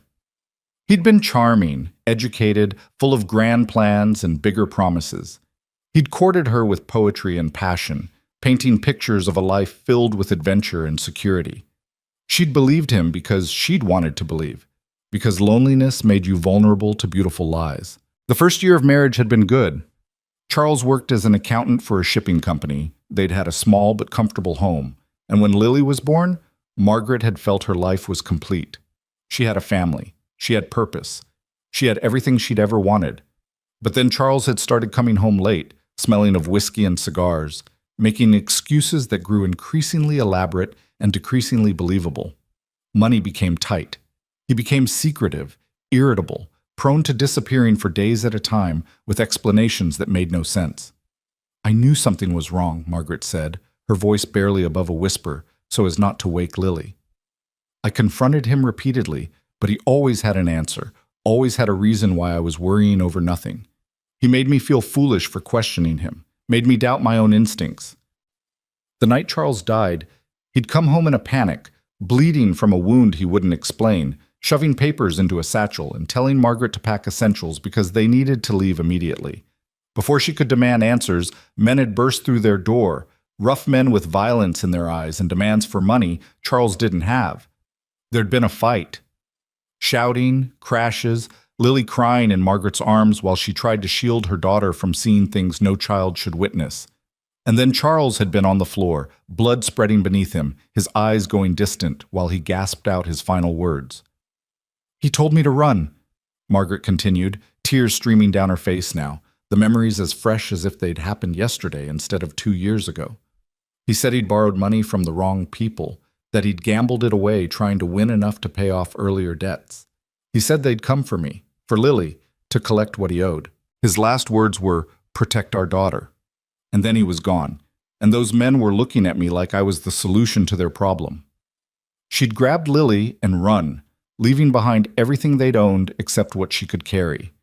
For 2 years they'd moved constantly, Philadelphia to Pittsburgh, to Cleveland, to Chicago, to St. Louis, always one step ahead of the men hunting them, always looking over their shoulders, never staying anywhere long enough to feel safe. "I thought we'd finally gotten far enough," Margaret said bitterly. "I thought Montana was remote enough, hidden enough. I thought I could give Lily a real home here, a real childhood. I was a fool." "You were a mother trying to protect her child," Caleb corrected. "There's no shame in that, and you're not a fool for believing you deserved safety. But I brought danger to your door. Thornton knows we're here now. He'll be back with authorities, with documents that might be forged, but will look legitimate enough. How do we fight that? How do we prove those papers are lies when we have no resources, no connections, no power?" Caleb was quiet for a long moment, his gaze on Lily's sleeping form. When he finally spoke, his voice carried a determination Margaret hadn't heard before. "Tomorrow morning, I'm riding to Stone Creek. There's a man there, Augustus Fletcher. He was a lawyer back east before he came west for his health. He's mostly retired now, but he's the smartest legal mind in 3 territories. If anyone can find holes in Thornton's documents, it's him. Can we trust him? Fletcher's a good man. Known him for 10 years. He helped Sarah and me draw up our ranch papers, handled some disputes with neighboring ranchers. He's honest, which is more than you can say for most lawyers." Caleb leaned forward, his eyes intense in the moonlight. "But Margaret, I need you to understand something. Fighting this means exposure. It means people in town knowing your story, knowing about the debts and the running. It means standing up in front of a judge if it comes to that, and laying everything bare. Are you ready for that? Margaret's first instinct was to say no, to retreat into the protective shell of secrecy she'd maintained for 2 years. Exposure meant vulnerability. It meant judgment. It meant risking everything on the slim hope that the truth would matter more than carefully constructed lies. But then she looked at Lily, at the child she'd carried in her body and in her heart through every mile of their desperate flight, and she knew there was no choice. Hiding hadn't kept them safe. Running hadn't solved anything. If they were going to survive this, they'd have to stand and fight, consequences be damned. "I'm ready," she said firmly. "Whatever it takes, I'm ready. Lily deserves a mother who fights for her, not one who runs and hides." Caleb nodded, something like approval crossing his features. "Then we fight. Together." "You're not alone in this anymore, Margaret. Whatever comes, you have people standing with you." The words cracked something open in Margaret's chest, some wall she'd built to protect herself from hoping, from trusting, from believing anyone would choose to stand beside her when things got hard. But here was Caleb Stone, this grieving widower who'd let them into his home and his life, promising to fight battles that weren't his own simply because it was right. "Why?" she whispered. "Why would you risk all this for us? We're nothing to you, just strangers who showed up at your door." Caleb's expression softened in a way she'd never seen before, grief and determination mixing with something that might have been affection. "You stopped being strangers the first morning you filled this house with the smell of fresh bread and made it feel like a home again. Lily stopped being just some child the first time she laughed in my yard and reminded me what joy sounds like. You're under my protection now. That means something out here. That means I don't let men like Thornton take what isn't theirs to take." He stood, moving toward the door, then paused and looked back. "Get some rest if you can. Tomorrow starts the real fight, and you'll need your strength. But know this, I don't lose what's mine. And somehow, in the past weeks, you and Lily became mine to protect. I won't fail you." After he left, Margaret sat in the darkness, processing everything that had been said and unsaid. She'd spent 2 years believing she had to face the world alone, that trusting anyone meant risking betrayal. But Caleb Stone was teaching her something different. He was showing her that strength didn't always mean isolation, that sometimes the bravest thing you could do was accept help when it was offered. She finally lay down beside Lily, pulling her daughter close, and whispered promises into the child's hair. Promises that they would stay together, that they would fight, that they would win because the alternative was unthinkable. Morning came too quickly, announced by the rooster and the gradual lightening of the sky from black to gray to the pale gold of dawn. Margaret rose and went through the motions of preparing breakfast, her hands performing familiar tasks while her mind raced through scenarios, each one more frightening than the last. Caleb appeared as the coffee finished brewing, already dressed for riding, his face set with purpose. "I'll be back by nightfall. Tom and Miguel will stay close to the house. Don't let Lily out of your sight. And if Thornton comes back before I return, you send Miguel for the sheriff. Don't engage with him alone." "The sheriff can be trusted?" Margaret asked, handing him a cup of coffee and a cloth-wrapped bundle of food for the journey. "Sheriff Morrison's a fair man. He won't let anyone take a child without proper cause, and he sure as hell won't appreciate some Boston lawyer trying to throw weight around in his territory." Caleb drained the coffee in 3 long swallows. "But Fletcher's our best chance. If those documents have weaknesses, he'll find them." After Caleb rode out, the ranch felt too quiet, too exposed. Margaret kept Lily inside despite the child's protests, finding tasks to keep them both occupied and away from windows.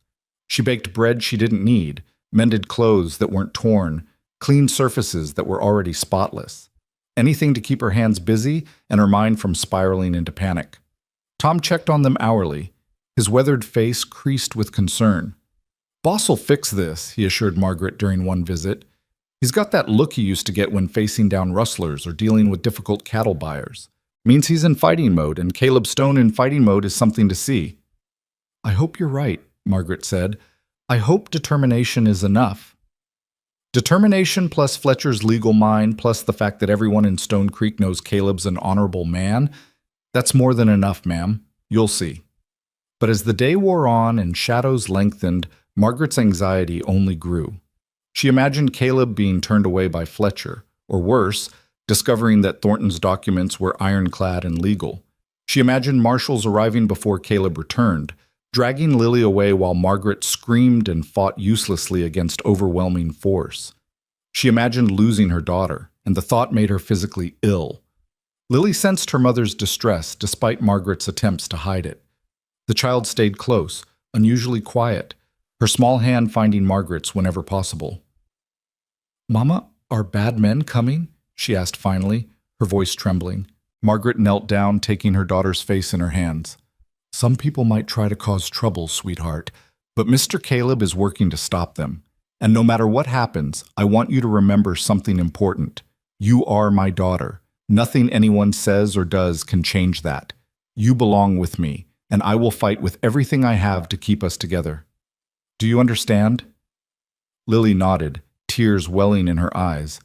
"I don't want to go away from you." "You won't.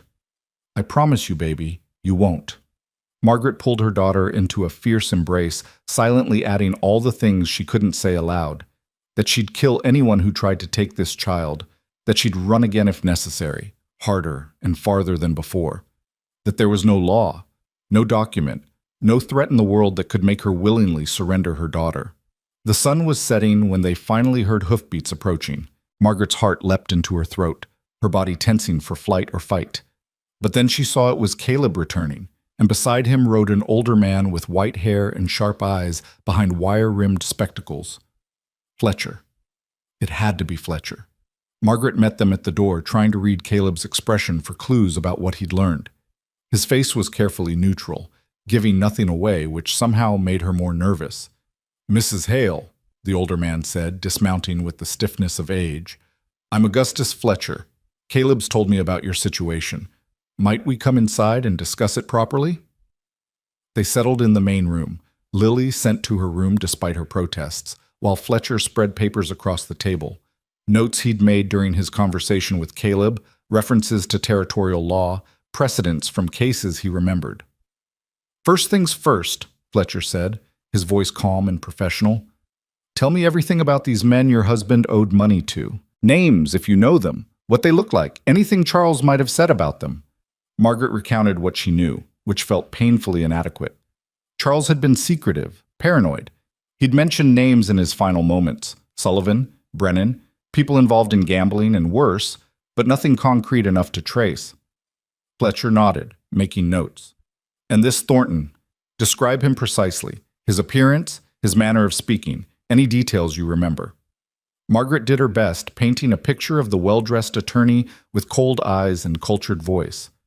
Fletcher's expression grew increasingly interested as she spoke. "Tell me," he said when she finished. "Did Thornton show you these supposed documents?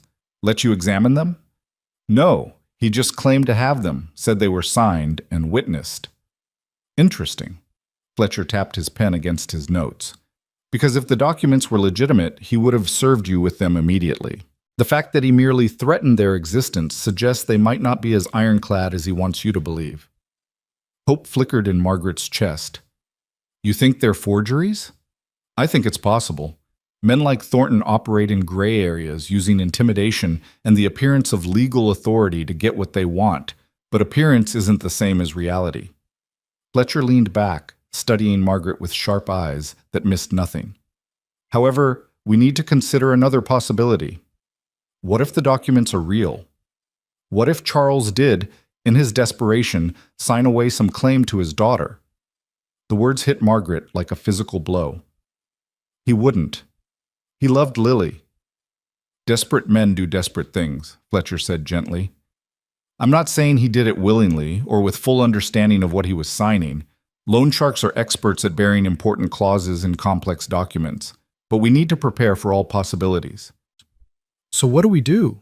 Caleb asked, speaking for the first time since they'd sat down. "How do we fight this?" Fletcher was quiet for a moment, organizing his thoughts. "First, we demand to see the actual documents. Under territorial law, no child can be removed from a parent's custody without proper legal proceedings. That means Thornton needs to present his evidence before a judge. We'll force him to do exactly that." "And if a judge sides with him?" Margaret's voice was barely steady. "Then we appeal. We fight. We bring character witnesses who can testify to your fitness as a mother and the child's well-being in your care. We challenge every aspect of those documents, the signatures, the witnesses, the circumstances under which they were allegedly signed. We make it expensive and difficult and public enough that Thornton's clients might decide it's not worth the trouble. Fletcher's gaze moved between Margaret and Caleb, something calculating in his expression. There is one other option, though it's unconventional. If Lily were legally adopted by someone with standing in the community, someone whose custody couldn't be questioned, those documents, real or forged, would become irrelevant. Charles Hale could only sign away his own parental rights, not those of a legal guardian appointed after his death. Understanding dawned slowly, and Margaret felt her face flush. You mean? I mean that if Caleb Stone were to legally adopt Lily as his daughter, or if you and Caleb were to marry, establishing him as the child's legal stepfather, Thornton's claims would have no basis. The child would be under the protection of a respected rancher and territorial citizen. Try as he might, Thornton couldn't overcome that. The room fell into shocked silence. Margaret couldn't look at Caleb, couldn't breathe, couldn't process what Fletcher was suggesting. Marriage, adoption, legal ties that went far beyond hiring her as a cook. That's asking too much, she finally managed to say. Mr. Stone has already done more than enough. We can't expect him to legally bind himself to our problems. You're not asking, Fletcher pointed out. I'm suggesting, as a legal strategy. It's still too much. Is it? Fletcher's voice was gentle but challenging. What's too much when a child's future is at stake? What wouldn't you do to keep your daughter safe? Anything, Margaret whispered. I'd do anything, but I can't ask someone else to sacrifice their freedom for our sake. Then it's fortunate you're not asking. Caleb's voice cut through the tension, firm and decided. Fletcher's right. If adoption or marriage would protect Lily, then that's what we'll do. Margaret's head snapped up, meeting his eyes across the table. Caleb, you can't possibly... I can, and I am. His expression was set, immovable. This ranch needs a woman's touch. Lily needs a father. You need protection. Seems like a solution that works for everyone. But you don't love me. The words came out before Margaret could stop them, raw and honest and slightly desperate. Something shifted in Caleb's eyes, some emotion too complex to name. Love is a luxury, Margaret. Sarah and I had love, and it was beautiful, and then it was gone. What we have here is something different. Mutual respect, shared purpose, a need to protect a child from people who'd use her as property. That's worth more than romance, in my opinion. That's something real. Fletcher cleared his throat, drawing their attention back to practical matters. Before we pursue either option, let me do some investigating. I have contacts in Boston, other lawyers who might know Thornton's reputation. If he's known for this type of scheme, that information could be valuable. Give me a few days. In the meantime, don't let Lily out of your sight and document everything. Her health, her happiness, her education. If this goes before a judge, we want to prove beyond doubt that she's thriving in your care.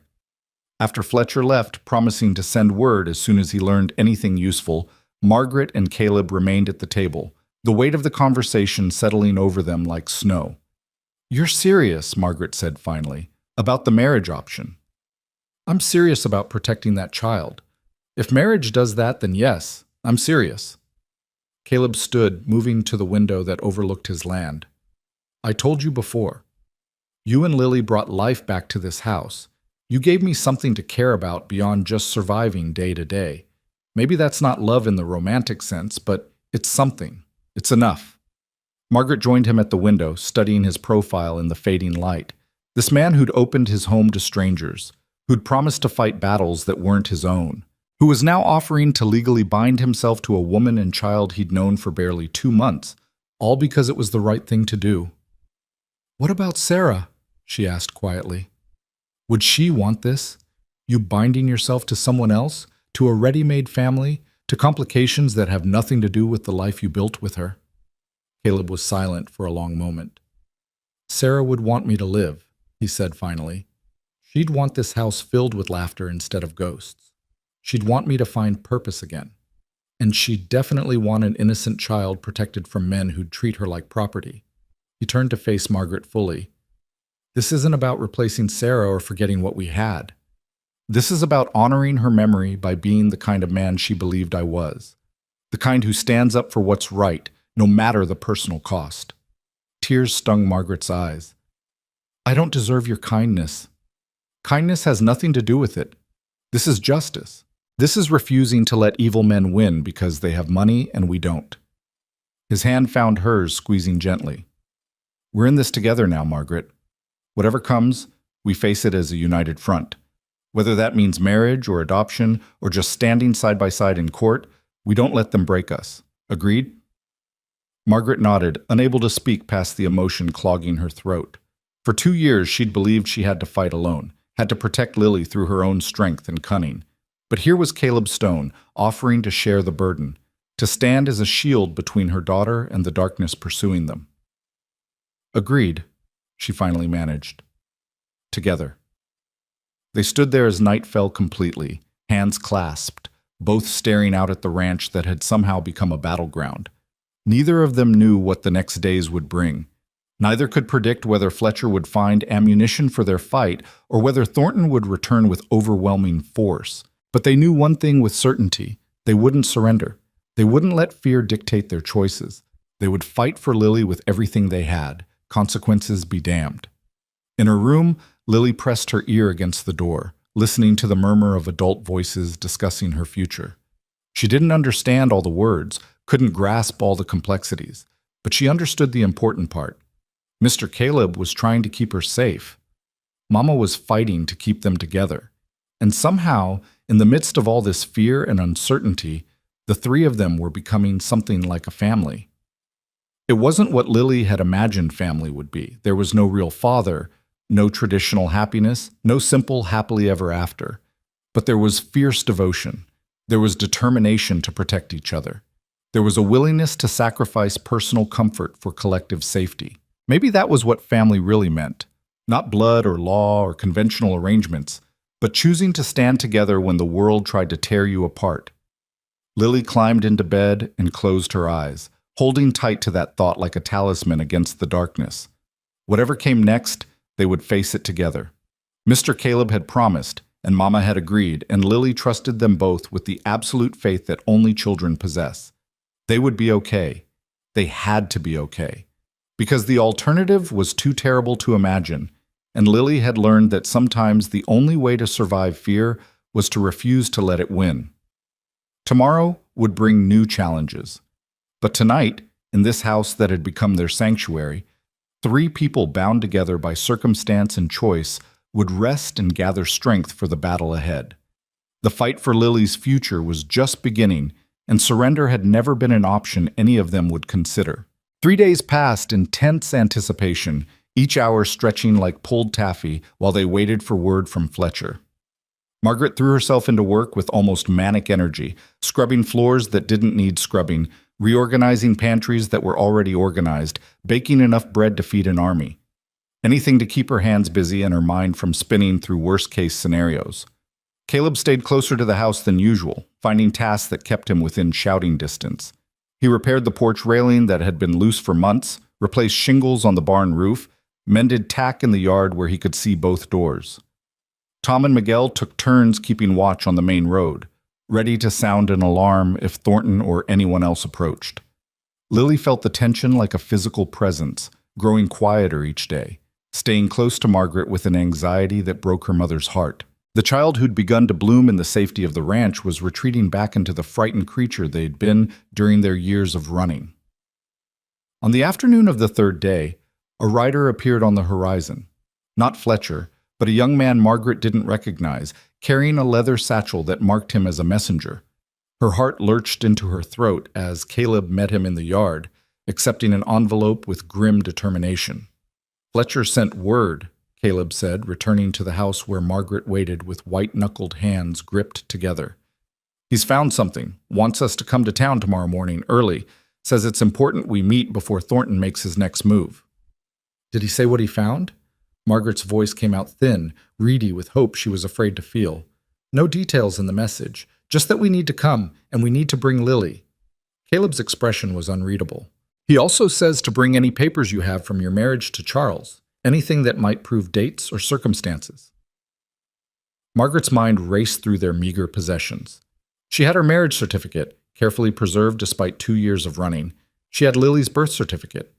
She had a few letters Charles had written during a business trip early in their marriage, before everything fell apart. Not much, but perhaps enough. "We'll go," she said firmly. "All three of us. Whatever Fletcher's found, we face it together."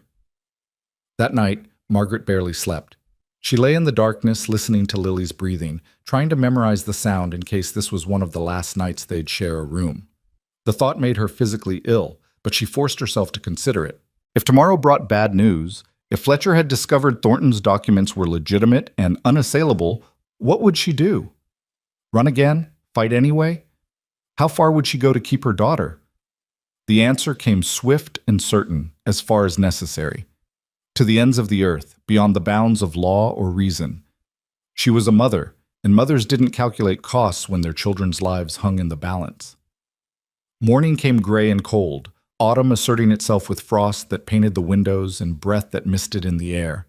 Margaret dressed carefully, choosing her best dress. The one she'd been married in, actually, altered and mended but still respectable. She wanted to look like a proper mother, a woman of substance, someone who deserved to keep her child. Lily wore her Sunday dress, the blue one with lace at the collar that Margaret had sewn herself. The child's face was pale, her eyes too large, but she held herself with a dignity that made Margaret's heart swell with fierce pride. Whatever else Charles had been, whatever mistakes he'd made, he'd given Margaret this extraordinary child. That counted for something. Caleb appeared dressed in clothes Margaret had rarely seen him wear. A proper suit, dark and well-tailored, his hair neatly combed and face freshly shaved. He looked like a different man, transformed from weathered rancher to respectable gentleman. The effect was striking, and Margaret felt an unexpected flutter in her chest that had nothing to do with fear and everything to do with the realization that Caleb Stone was an uncommonly handsome man when he made the effort. "Ready?" he asked, and Margaret nodded, taking Lily's hand and following him to the wagon he'd prepared.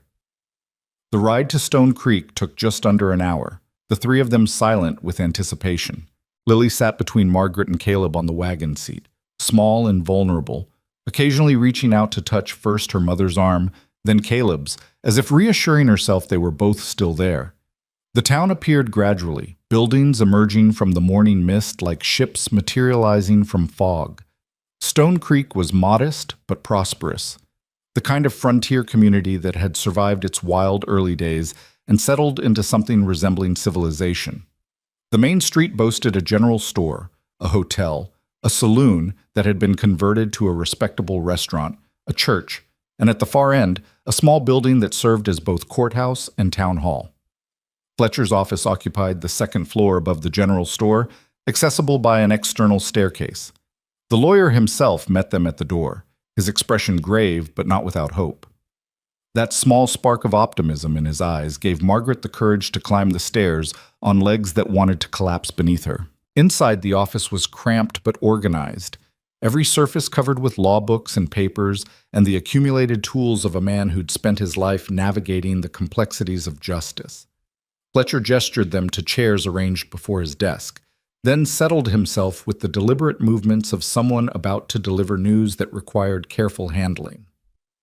"First, let me say that I've learned quite a bit about your Mr. Thornton," Fletcher began, pulling a folder from his desk.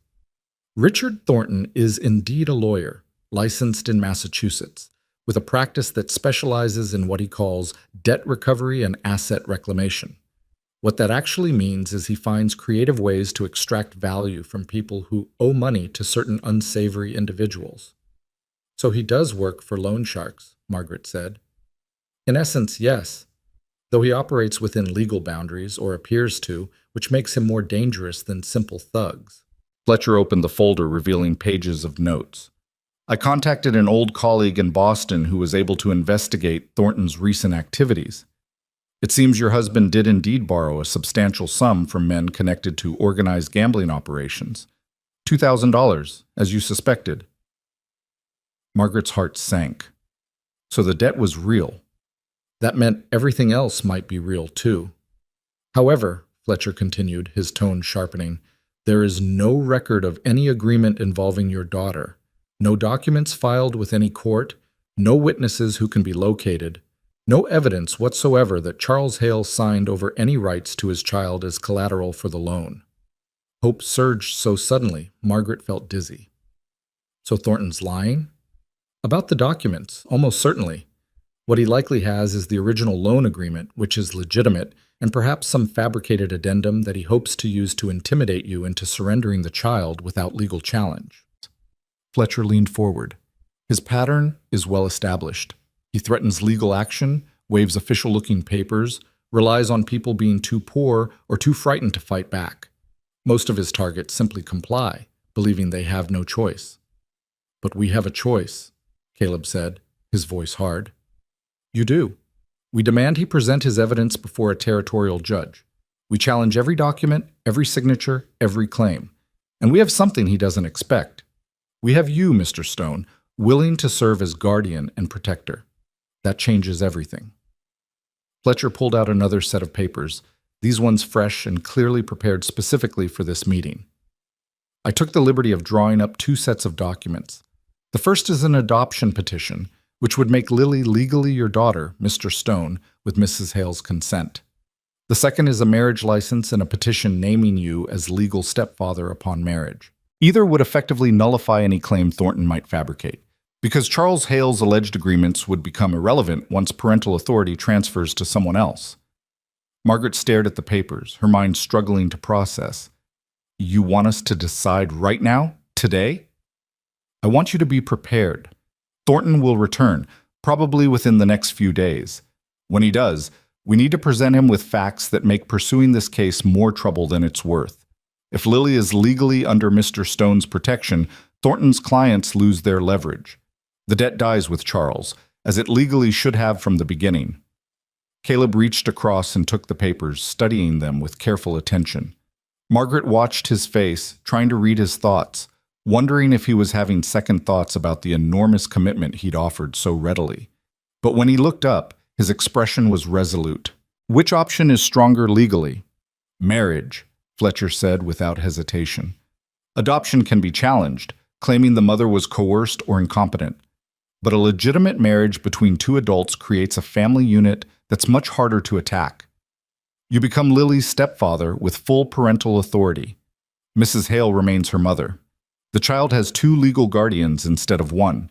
Thornton would need to prove both of you unfit, which would be nearly impossible given your standing in the community, Mr. Stone. Margaret felt the walls closing in, her breath coming short. This was happening too fast, racing toward a decision that would bind her to a man she barely knew, that would transform her entire life in ways she couldn't predict. Yes, Caleb was kind. Yes, he'd shown himself to be honorable and protective. But marriage. Legal, binding marriage. Margaret. Caleb's voice cut through her spiraling thoughts. Look at me. She forced her eyes to his, finding steadiness there that anchored her panic. We don't have to do this, he said quietly. If you're not comfortable with marriage, we try the adoption route. If you'd rather fight without these legal protections, we do that. This is your choice. I'm offering options, not demands. But Fletcher said marriage is the stronger option, Margaret whispered. Stronger doesn't matter if you can't live with it. I won't force you into something that makes you feel trapped. Caleb's hand found hers, warm and solid. We've built something these past weeks, trust, respect, maybe even friendship. That's worth preserving no matter what we decide about the law. The kindness in his words made Margaret want to cry. Here was a man offering her the ultimate protection while simultaneously giving her freedom to refuse it. A man who understood that legal safety meant nothing if it came at the cost of personal agency. She looked at Lily, who sat quietly listening to adult conversations about her future. Her daughter, her reason for everything, the child she'd die to protect. What wouldn't she sacrifice for this girl? What price was too high? If we married, Margaret said slowly, directing her words to Fletcher but her eyes still on Lily, would it be real, legally binding and recognized? Completely. I can perform the ceremony myself. I'm authorized by the territory. We'd need 2 witnesses, which I can provide. You'd be husband and wife in every legal sense. But not in the personal sense, Margaret clarified, finally looking at Caleb. We'd need to be clear about expectations. This would be a marriage of convenience, a legal protection, not a real marriage in terms of She couldn't finish the sentence, her face flushing with embarrassment. We'd figure out the personal details as we went, Caleb said firmly. Separate rooms if you want them. No expectations beyond what we're both comfortable with. The marriage is real on paper, real in terms of protecting Lily. Everything else is negotiable between us. Fletcher cleared his throat delicately. I should mention that for the marriage to be unassailable legally, it should appear genuine. Living as husband and wife publicly, presenting a united front, demonstrating a legitimate family structure. What happens privately is your business, but outwardly, it needs to be convincing. Can we do that? Margaret asked Caleb. Can we pretend well enough to fool people who will be looking for reasons to tear this apart? Caleb's thumb traced across her knuckles, a gesture that was both comforting and intimate. I think we can do more than pretend. I think we can build something real, maybe not romance, but partnership, respect, shared purpose. That's more than a lot of married couples have. He was right, Margaret realized. She'd seen marriages based on love crumble under pressure. She'd lived in one herself, watching Charles's charm give way to lies and weakness. But this thing she and Caleb were building was different. It was founded on honesty, on mutual need, on a clear-eyed understanding of what they could offer each other. Maybe that was stronger than romance. Maybe that was what would last when the pretty feelings faded. All right, Margaret said, her voice steadier than she felt. Let's do it. Let's get married. Lily's head snapped up, her eyes wide. You're marrying Mr. Caleb? He's going to be my papa? The hope and fear mixed in the child's voice nearly undid Margaret's composure. He'll be your stepfather, sweetheart, which means he'll help take care of us and protect us. Would you like that? Lily's answer was to launch herself at Caleb, wrapping small arms around his neck with desperate strength. Yes, I want that. I want you to be my papa. Caleb stiffened for just a moment. Then his arms came around the child, holding her with a gentleness that made Margaret's heart clench. She could see the emotions playing across his face. Surprise, tenderness, grief for the daughter he'd never had, determination to be worthy of this child's trust. Then that's what I'll be, he said roughly, his voice thick. Your papa, and I'll do my best to be a good one. Fletcher, practical man that he was, pulled out his pocket watch. If we're doing this, we should do it now. I can have the witnesses here within the hour. The license just needs signatures. You can be married by noon. Everything was moving so fast, but Margaret found herself nodding. Yes, now. Before she could overthink it, before fear could convince her to run again, before Thornton could return and destroy this fragile hope they were constructing. I'll need to step out for a few minutes, Fletcher said, standing. Make yourselves comfortable. Help yourselves to water from the pitcher there. I'll return shortly with witnesses and we'll proceed. After he left, the three of them sat in thick silence. Lily remained on Caleb's lap, playing with one of his collar buttons, comfortable in a way she'd never been with any man except her father. Margaret watched them together and felt something shift in her chest, some locked door beginning to open. Are you sure? She asked Caleb quietly. Truly sure? This is your last chance to back out without consequence. Caleb met her eyes over Lily's head. I'm sure. Are you? I'm terrified, Margaret admitted. But I'm sure. This is right. For Lily, for the protection she needs. Maybe even for us. Maybe even for us, Caleb agreed. Strange how life works, isn't it? 2 months ago, I was a man who'd given up on everything except surviving day to day. Now I'm about to become a husband again, and a father for the first time. If someone had told me that morning you knocked on my door that this is where we'd end up, I'd have called them crazy. Would you have opened the door if you'd known? He was quiet for a moment, considering. Yes, he finally said. Even knowing all the complications, all the danger, all the ways this could go wrong, yes, because you and Lily gave me something I'd lost. You gave me a reason to care about tomorrow. The simple honesty of it made Margaret's eyes sting with tears. She reached across and took his free hand, the one not supporting Lily, and squeezed. Then let's build that tomorrow together, as partners, as a family. As a family, Caleb agreed. Fletcher returned 45 minutes later with 2 witnesses, a middle-aged woman who ran the general store below, and a banker named Morrison who Caleb seemed to know well. They were both clearly curious about the sudden marriage, but too polite to ask probing questions. The ceremony itself was brief and businesslike. Nothing like the romantic wedding Margaret had imagined as a young girl, or even the modest ceremony she'd had with Charles. Fletcher read the required words from a book, asking if they took each other as husband and wife.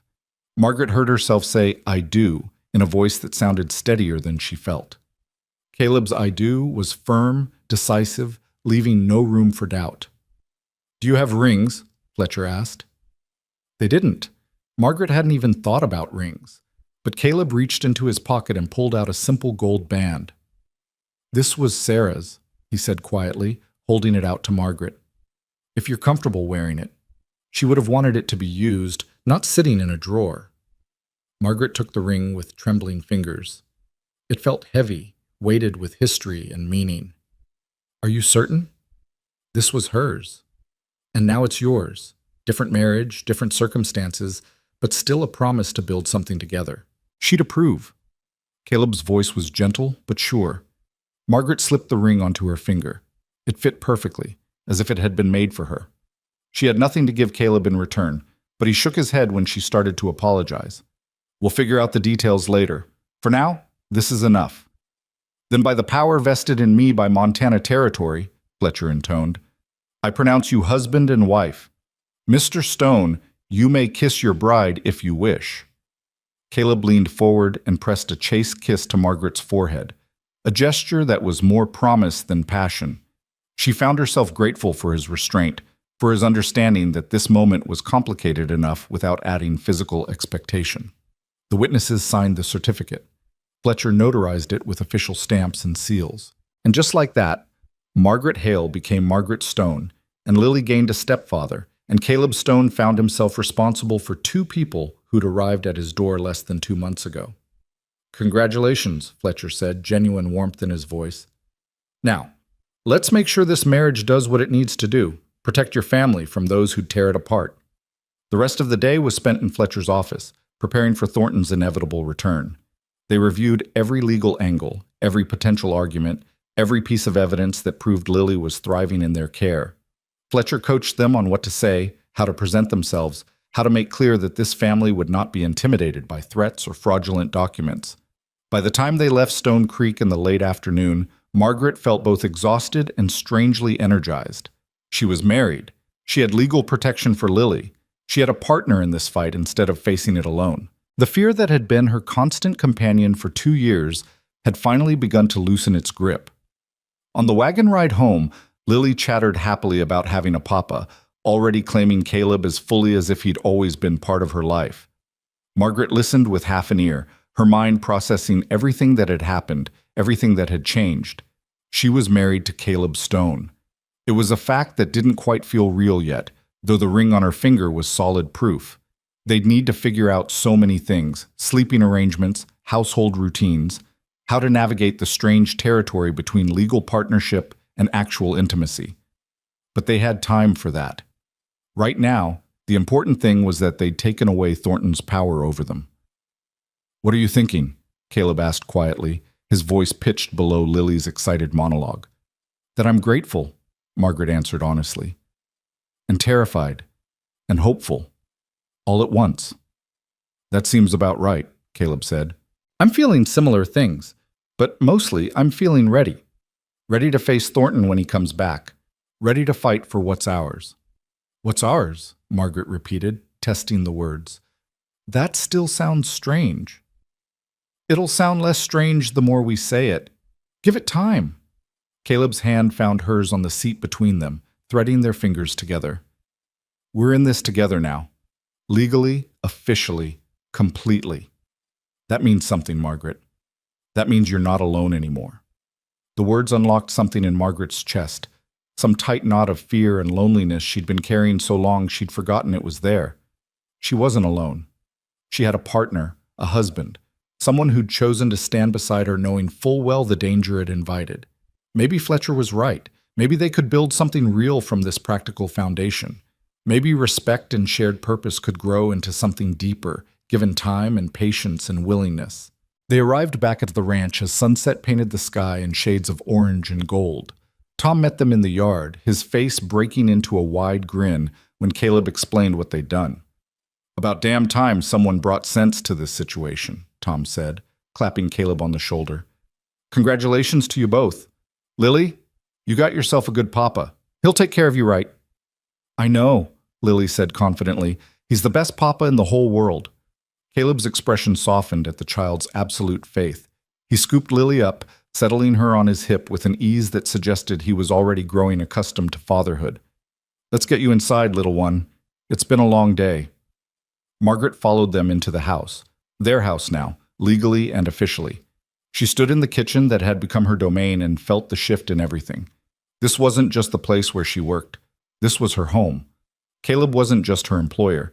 He was her husband. They weren't just survivors sheltering together. They were a family, bound by law and choice and determination.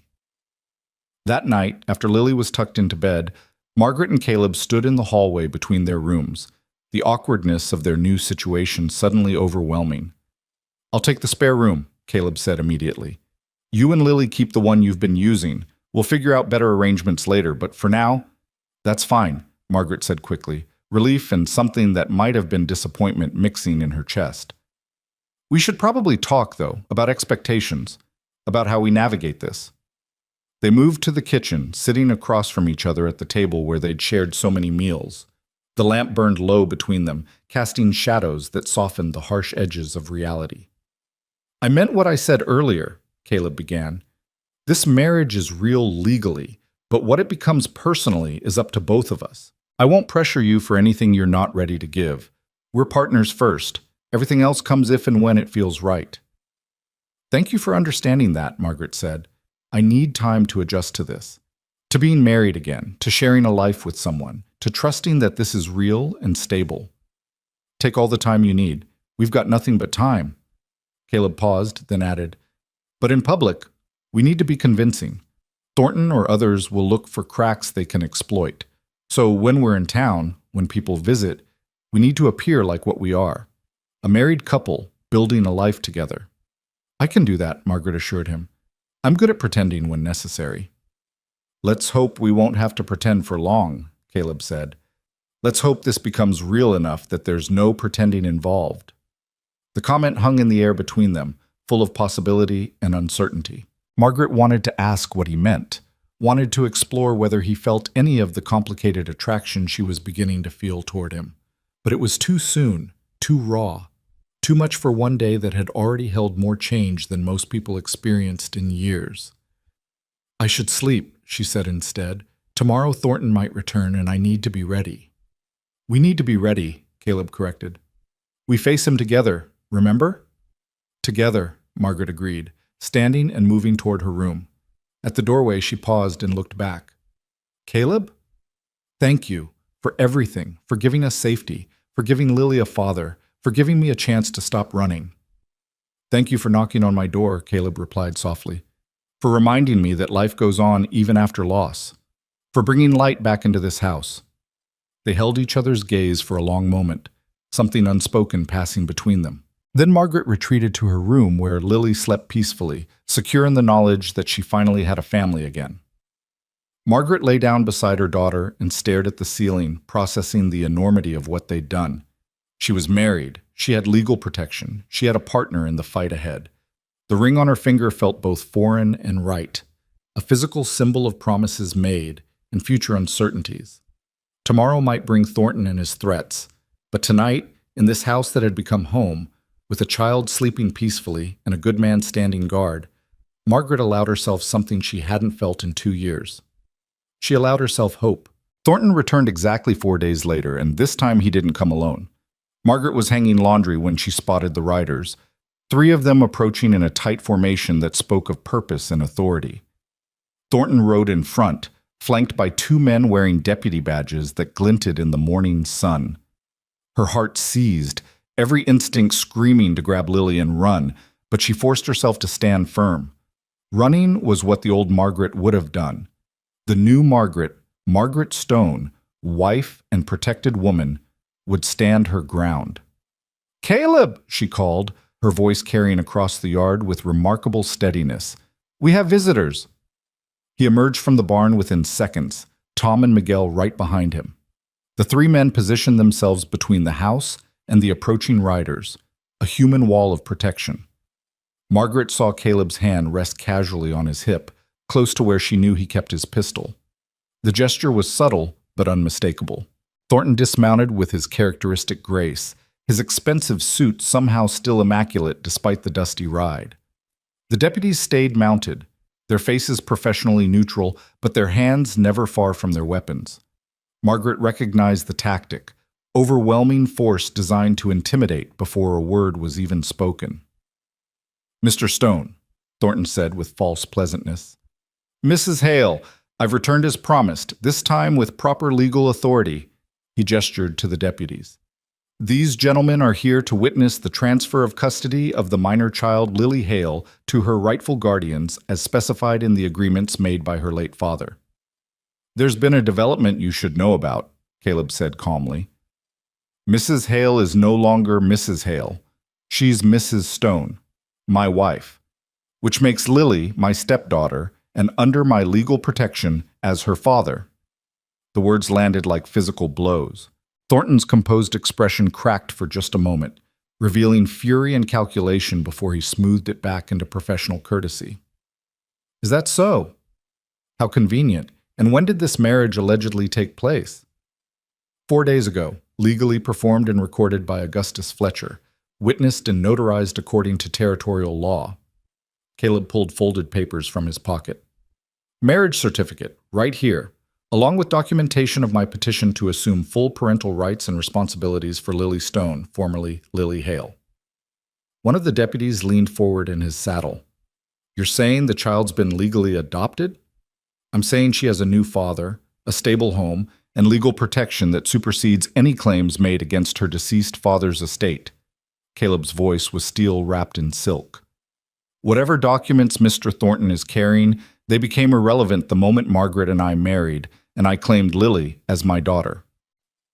Thornton's jaw tightened. "You can't simply marry your way out of legal obligations.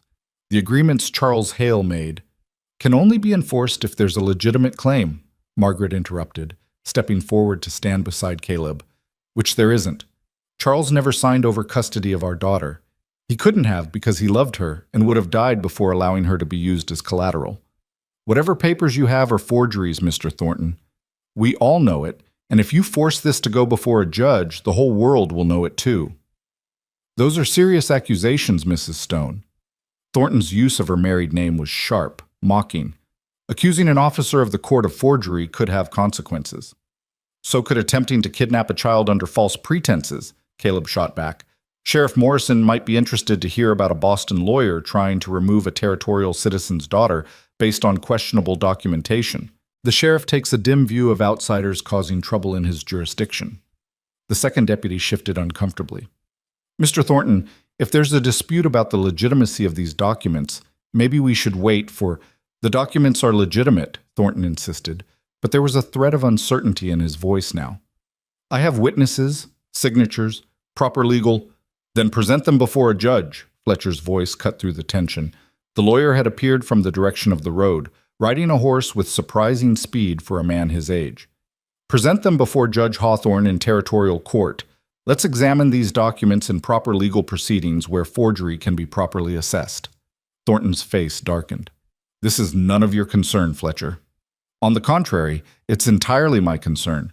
I represent Mr. and Mrs. Stone, and I won't allow you to intimidate my clients or attempt to remove a child from her legal guardians without proper judicial review." Fletcher dismounted and pulled his own sheaf of papers from his saddlebag. "I've done some investigating into your methods, Mr. Thornton. Seems you've pulled this scheme before, threatening legal action based on fabricated documents, relying on people being too poor or frightened to fight back. But the Stones aren't poor, and they're not frightened. They're prepared to fight this all the way to territorial Supreme Court if necessary." One of the deputies cleared his throat. "Mr. Thornton, if there's question about the document's validity, we can't proceed with removing the child. We'd need a court order from Judge Hawthorne, and he'd want to review everything first." "I have a court order," Thornton snapped, pulling an envelope from his coat. "Right here, signed by a federal magistrate in Boston." "A federal magistrate has no jurisdiction over territorial custody matters," Fletcher said immediately. "Any first-year law student knows that. Montana Territory governs its own domestic issues. You need a territorial judge's order, Mr. Thornton, and you don't have one." The deputies exchanged glances. The first one spoke carefully. "Sir, if Mr. Fletcher's right about jurisdiction, we can enforce a federal order on territorial matters. We'd need to take this before Judge Hawthorne." Thornton's mask of civility was crumbling fast, revealing the calculating predator beneath. "You're all making a serious mistake. My clients don't appreciate being denied what they're legally owed. There will be consequences for this obstruction." "The only consequence will be the truth coming out," Margaret said, her voice ringing with newfound strength. "The truth that you prey on desperate people, that you fabricate documents, that you use the appearance of legal authority to terrorize families. I'm done being afraid of you. I'm done running. You want Lily? You'll have to go through me, my husband, our lawyer, and every person in this territory who believes parents have the right to protect their children from criminals hiding behind law licenses." The words hung in the air like a battle cry. Margaret saw Thornton's eyes narrow, saw him calculate whether pushing this fight was worth the risk of exposure. She held her breath, waiting for his response, prepared for violence if it came. But it was Lily who broke the stalemate. The child emerged from where she'd been hiding behind Tom, her small face set with determination that echoed her mother's. She walked straight to Caleb and took his hand, looking up at Thornton with eyes that held no fear, only defiance. "This is my papa," she said clearly. "My real papa died, but now I have a new papa who loves me and keeps me safe. You can't take me away from my mama and papa. We're a family." The simple declaration, spoken with a child's absolute certainty, seemed to crystallize everything. Here was a girl who'd found safety and love. Here was a family that had chosen each other. Here was truth standing against corruption. Even the deputies seemed moved. The first one cleared his throat again. "Mr. Thornton, I think we need to head back to town and consult with Sheriff Morrison about proper procedures. The situation's more complicated than you indicated when you hired us." "I didn't hire you. I requisitioned your assistance under legal authority." "Which may not apply here," the deputy interrupted firmly. "We're not taking a child from her home without proper territorial authorization. That's final." Thornton's face had gone red with suppressed rage. "This isn't over. I'll be back with proper documentation, with a territorial judge's order, with whatever's necessary. You people think you've won, but you've only delayed the inevitable." "By all means, go to Judge Hawthorne," Fletcher said cheerfully. "Request a full hearing. Present your evidence. We'll present ours, including testimony about your pattern of fraud and intimidation. Let's see whose documentation holds up under judicial scrutiny." The threat was clear. If Thornton pushed this to court, his entire operation would be exposed. He could pursue this one case and risk destroying his ability to prey on future victims, or he could cut his losses and retreat. It was a calculated gamble, banking on Thornton's self-interest outweighing his commitment to his clients. For a long moment, Thornton stood frozen, clearly weighing his options. Then his expression shifted, became cold and closed. "My clients will be informed of this obstruction. Whatever consequences follow are on your heads." He swung back into his saddle with violent grace. "This territory is more backward and lawless than I was led to believe. No wonder you all hide out here in the wilderness. Civilized society would never tolerate such disregard for legal obligations." Or maybe civilized society is what you find when people care more about protecting children than collecting debts, Caleb said quietly. "You're welcome to test that theory in our courts, Thornton, but something tells me you won't be back." Thornton yanked his horse's reins and rode off without another word, the deputies following with obvious relief at escaping the situation. The 5 adults watched until the riders disappeared into the distance, nobody speaking until the hoofbeats faded completely. Then Margaret's legs gave out. She sank to her knees in the dusty yard, gasping for breath she couldn't seem to catch. The fear she'd held at bay through sheer will came flooding back, making her shake so violently she couldn't control it. Caleb was beside her instantly, his arms around her, his voice low and steady in her ear. "It's over. He's gone. You're safe." "He could come back," Margaret gasped. "He could bring a real judge, real documents." "He won't," Fletcher said with certainty. "I've seen men like Thornton before. They're predators who rely on fear and confusion. Once their prey shows teeth, once the fight becomes expensive and public, they move on to easier targets. He knows now that pursuing this case means exposing his methods. He can't risk that. But his clients, the men Charles owed money to, will cut their losses. $2,000 is substantial, but it's not worth the scrutiny this would bring. They operate in shadows. This fight would shine light into places they can't afford to have examined. Fletcher crouched down beside Margaret. You won, Mrs. Stone. You stood your ground, and you won. Margaret looked up at Lily, who was watching her mother with worried eyes. The child had been so brave, speaking up when it mattered most, claiming her family with a conviction that had turned the tide. Whatever else happened, Lily would remember this day. Remember that her mother had fought for her, that Caleb had stood as her father, that family meant people who protected each other against impossible odds. Come here, sweetheart, Margaret said, opening her arms. Lily rushed into them, and Margaret held her daughter tight, breathing in the scent of her hair, feeling the solid warmth of her small body. Real. Safe. Still hers. Tom cleared his throat gruffly. Well, that was more excitement than I've had in years. Miguel, let's get back to work before the horses think we've forgotten them entirely. Boss, you take care of your family. We'll handle the ranch for a while. After the two men left, Fletcher prepared to return to town. I'll file paperwork formally documenting the adoption and marriage. Make sure everything's properly recorded. If Thornton does somehow convince a territorial judge to hear his case, which I doubt, we'll be ready. But I truly believe you've seen the last of him. Thank you, Caleb said, shaking the older man's hand. For everything, for believing us, for fighting with us. That's what law should do, Fletcher replied. Protect the innocent, defend the powerless, stand between families and those who destroy them. Today it worked the way it's supposed to. That's worth more than any fee. He tipped his hat to Margaret. You've got a good man here, Mrs. Stone. And Mr. Stone, you've got a family worth fighting for. Take care of each other. After Fletcher rode away, the three of them stood in the yard, Caleb, Margaret, and Lily, connected by shared trauma and shared victory. The danger had passed, at least for now. The threat that had hung over them like a storm cloud had dissipated, leaving behind shaky relief and the beginning of genuine hope. I think, Caleb said slowly, we could all use something normal right now. Margaret, what do you say to making that bread Lily claims tastes like sunshine? I think we've earned something sweet.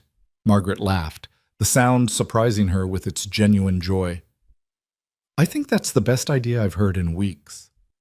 They went inside together, and Margaret set to work in the kitchen that had become her sanctuary. She mixed flour and water and yeast, her hands performing familiar motions that soothed her rattled nerves. Lily pulled a chair up to the counter to watch, asking her usual stream of questions. Caleb sat at the table with coffee, his presence solid and reassuring.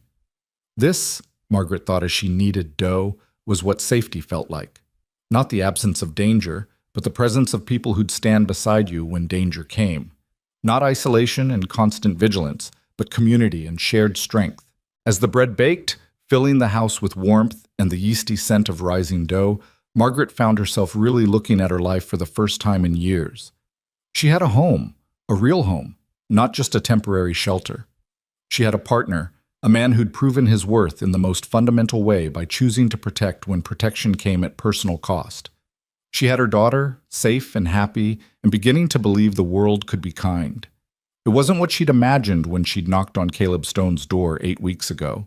It wasn't the life she'd planned when she married Charles or when she became a mother. But it was real, and it was hers, and it was worth every terrifying moment that had led to this kitchen, this day, this new beginning. Over the following weeks, life on Stone Creek Ranch settled into rhythms that felt less like performance and more like genuine existence.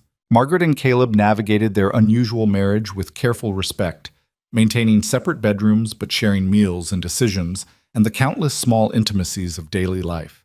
They learned each other's habits and preferences, discovered shared humor in unexpected places, built the foundation of partnership that Fletcher had suggested might grow into something more. Lily flourished. The child who'd been so careful, so guarded, began to open like a flower, finally getting enough sunlight. She laughed freely, ran through the ranch without looking over her shoulder, asked Tom endless questions about ranch life, and started calling Caleb Papa with unconscious ease. She began attending the small school in Stone Creek, making friends with other children, bringing home stories about spelling bees and playground games and all the normal concerns of childhood that she'd been denied during years of running. Margaret watched her daughter's transformation with gratitude so profound it sometimes brought her to tears. This was what she'd been fighting for, not just survival, but the chance for Lily to be a child, to have stability and security and the freedom to dream about the future instead of fear it. The women of Stone Creek, once they learned about the new marriage, welcomed Margaret with a warmth that surprised her.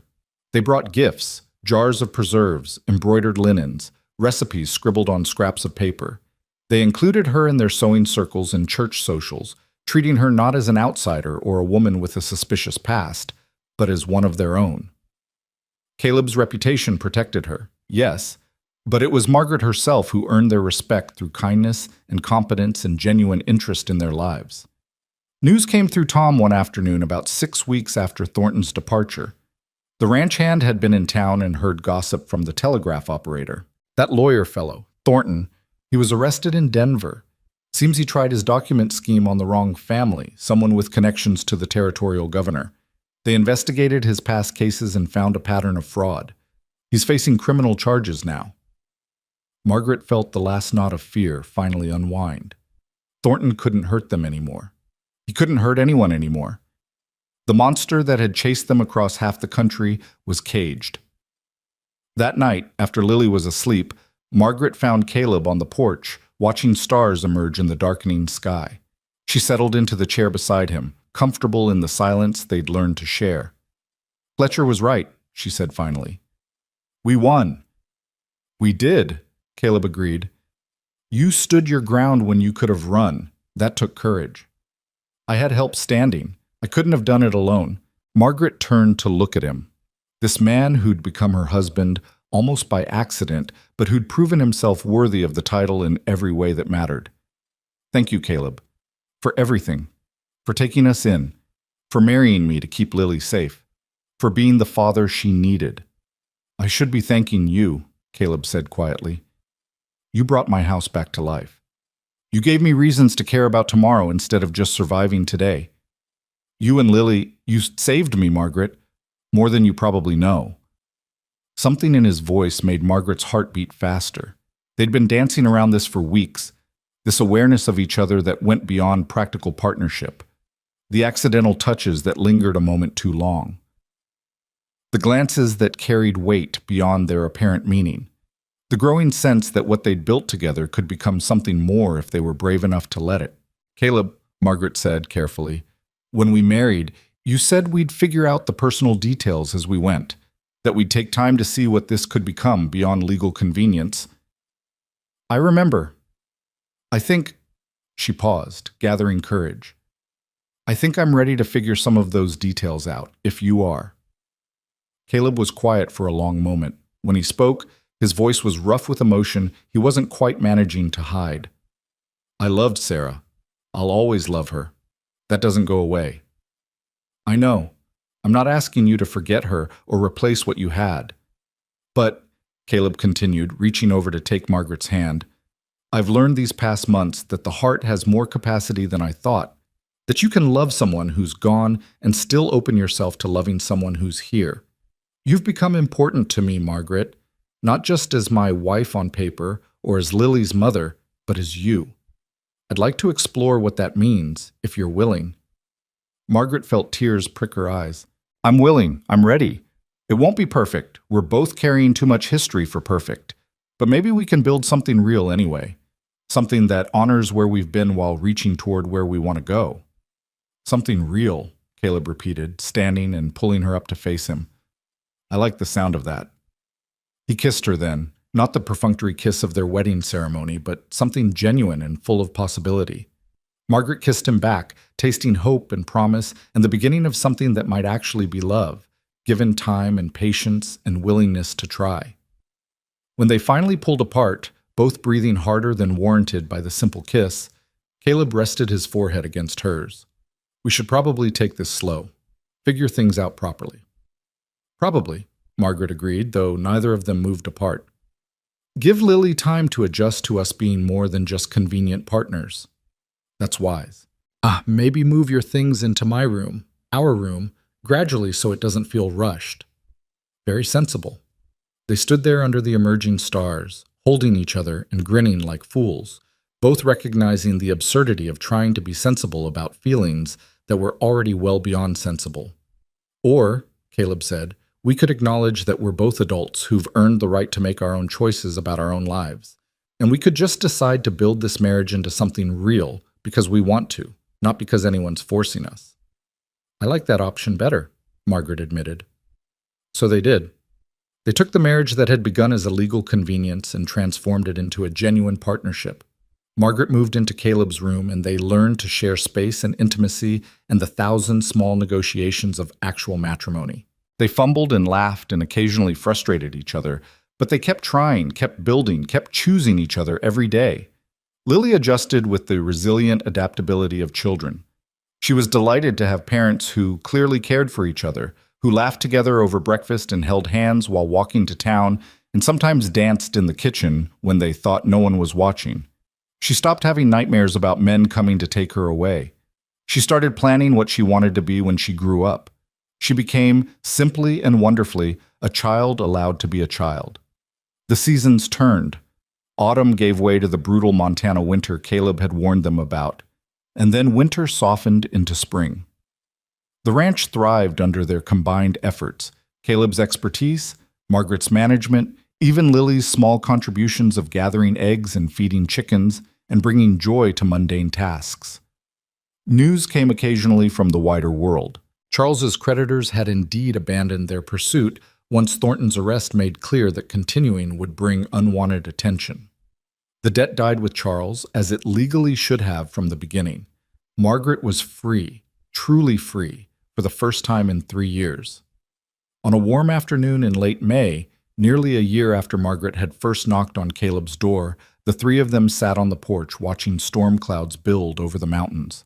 Lily was teaching herself to braid rope under Tom's patient instruction, her small fingers struggling with the complex pattern, but her determination absolute. "She looks like you when she gets that determined expression," Caleb observed, nudging Margaret with his shoulder. "She's stubborn like her father," Margaret countered. "Both of them, actually, the one who gave her life and the one who chose to raise her." They'd learned to speak of Charles without bitterness, acknowledging his role in Lily's existence while not excusing the choices that had endangered his family.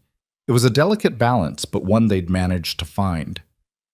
"Have I told you today that I love you?" Caleb asked suddenly. Margaret turned to him, still startled by casual declarations of affection after so many years without them. "I don't think you have." "Well, I do love you, both of you, this life we've built together." He gestured at the ranch, the mountains, the sky, preparing to storm. "All of it." "I love you too," Margaret said softly. "I didn't think I'd ever say those words again and mean them, but I do. I love our complicated, imperfect, absolutely real life." Lily looked up from her rope braiding, her face split by a grin. "Are you two being mushy again? Tom says you're always being mushy." "Tom should mind his own business," Caleb called toward the barn, where the old ranch hand was undoubtedly listening. "Can't mind my business when you do your mushiness right out in public," Tom shouted back, his laughter carrying across the yard. Margaret laughed, the sound free and genuine. This was her life now, this ranch, this family, this community of people who'd claimed her, and whom she'd claimed in return. Not the life she'd planned or expected, but infinitely better than anything she could have imagined that desperate day when she'd arrived at Caleb Stone's door with nothing but an iron pot and hope. The storm broke with dramatic suddenness, rain sweeping across the ranch in sheets. They scrambled inside, laughing and dripping, Lily shrieking with delight at the adventure of it all.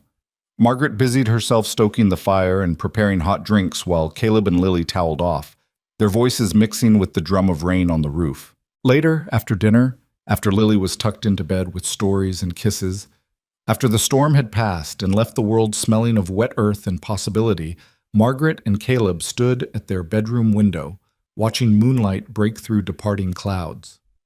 "Do you ever regret it?" Margaret asked, "opening your door that night, saying yes to all this complication?" Caleb pulled her close, his arms secure around her waist. "Not for a single moment. Best decision I ever made, letting you and Lily into my life." You taught me something important. What's that? That family isn't just about blood or law or even love, though those things matter. Family is about choosing to stand together when the world tries to tear you apart. It's about protection and partnership and building something worth defending. He kissed her temple. You knocked on my door offering to cook. What you really offered was a reason to start living again. I'll be grateful for that until the day I die. Margaret turned in his arms, reaching up to cup his face. We saved each other, I think. You gave us safety when we needed it most. We gave you purpose when you'd forgotten why life mattered. We all got exactly what we needed, even if we didn't know it at the time. Fate, maybe, Caleb suggested, or luck, or just the universe deciding we'd suffered enough and deserved something good. Whatever it was, I'm grateful. Margaret kissed him softly. I'm home, Caleb. After 3 years of running, of being afraid, of never knowing if tomorrow would bring disaster. I'm finally home. You are, he agreed. We all are. This is our home, our family, our life. And nobody, not Thornton, not creditors, not the past, can take that away from us. We fought for it. We earned it. It's ours. They stood together in the moonlight, husband and wife, not by accident or convenience, but by choice and commitment and hard-won love.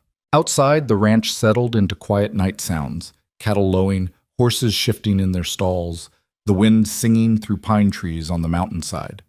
Inside, 3 people who'd found each other against impossible odds slept secure in the knowledge that they belonged to each other, protected by bonds stronger than blood and deeper than law. The woman who'd knocked on a widowed cowboy's door offering her skills as a cook had become the heart of his home.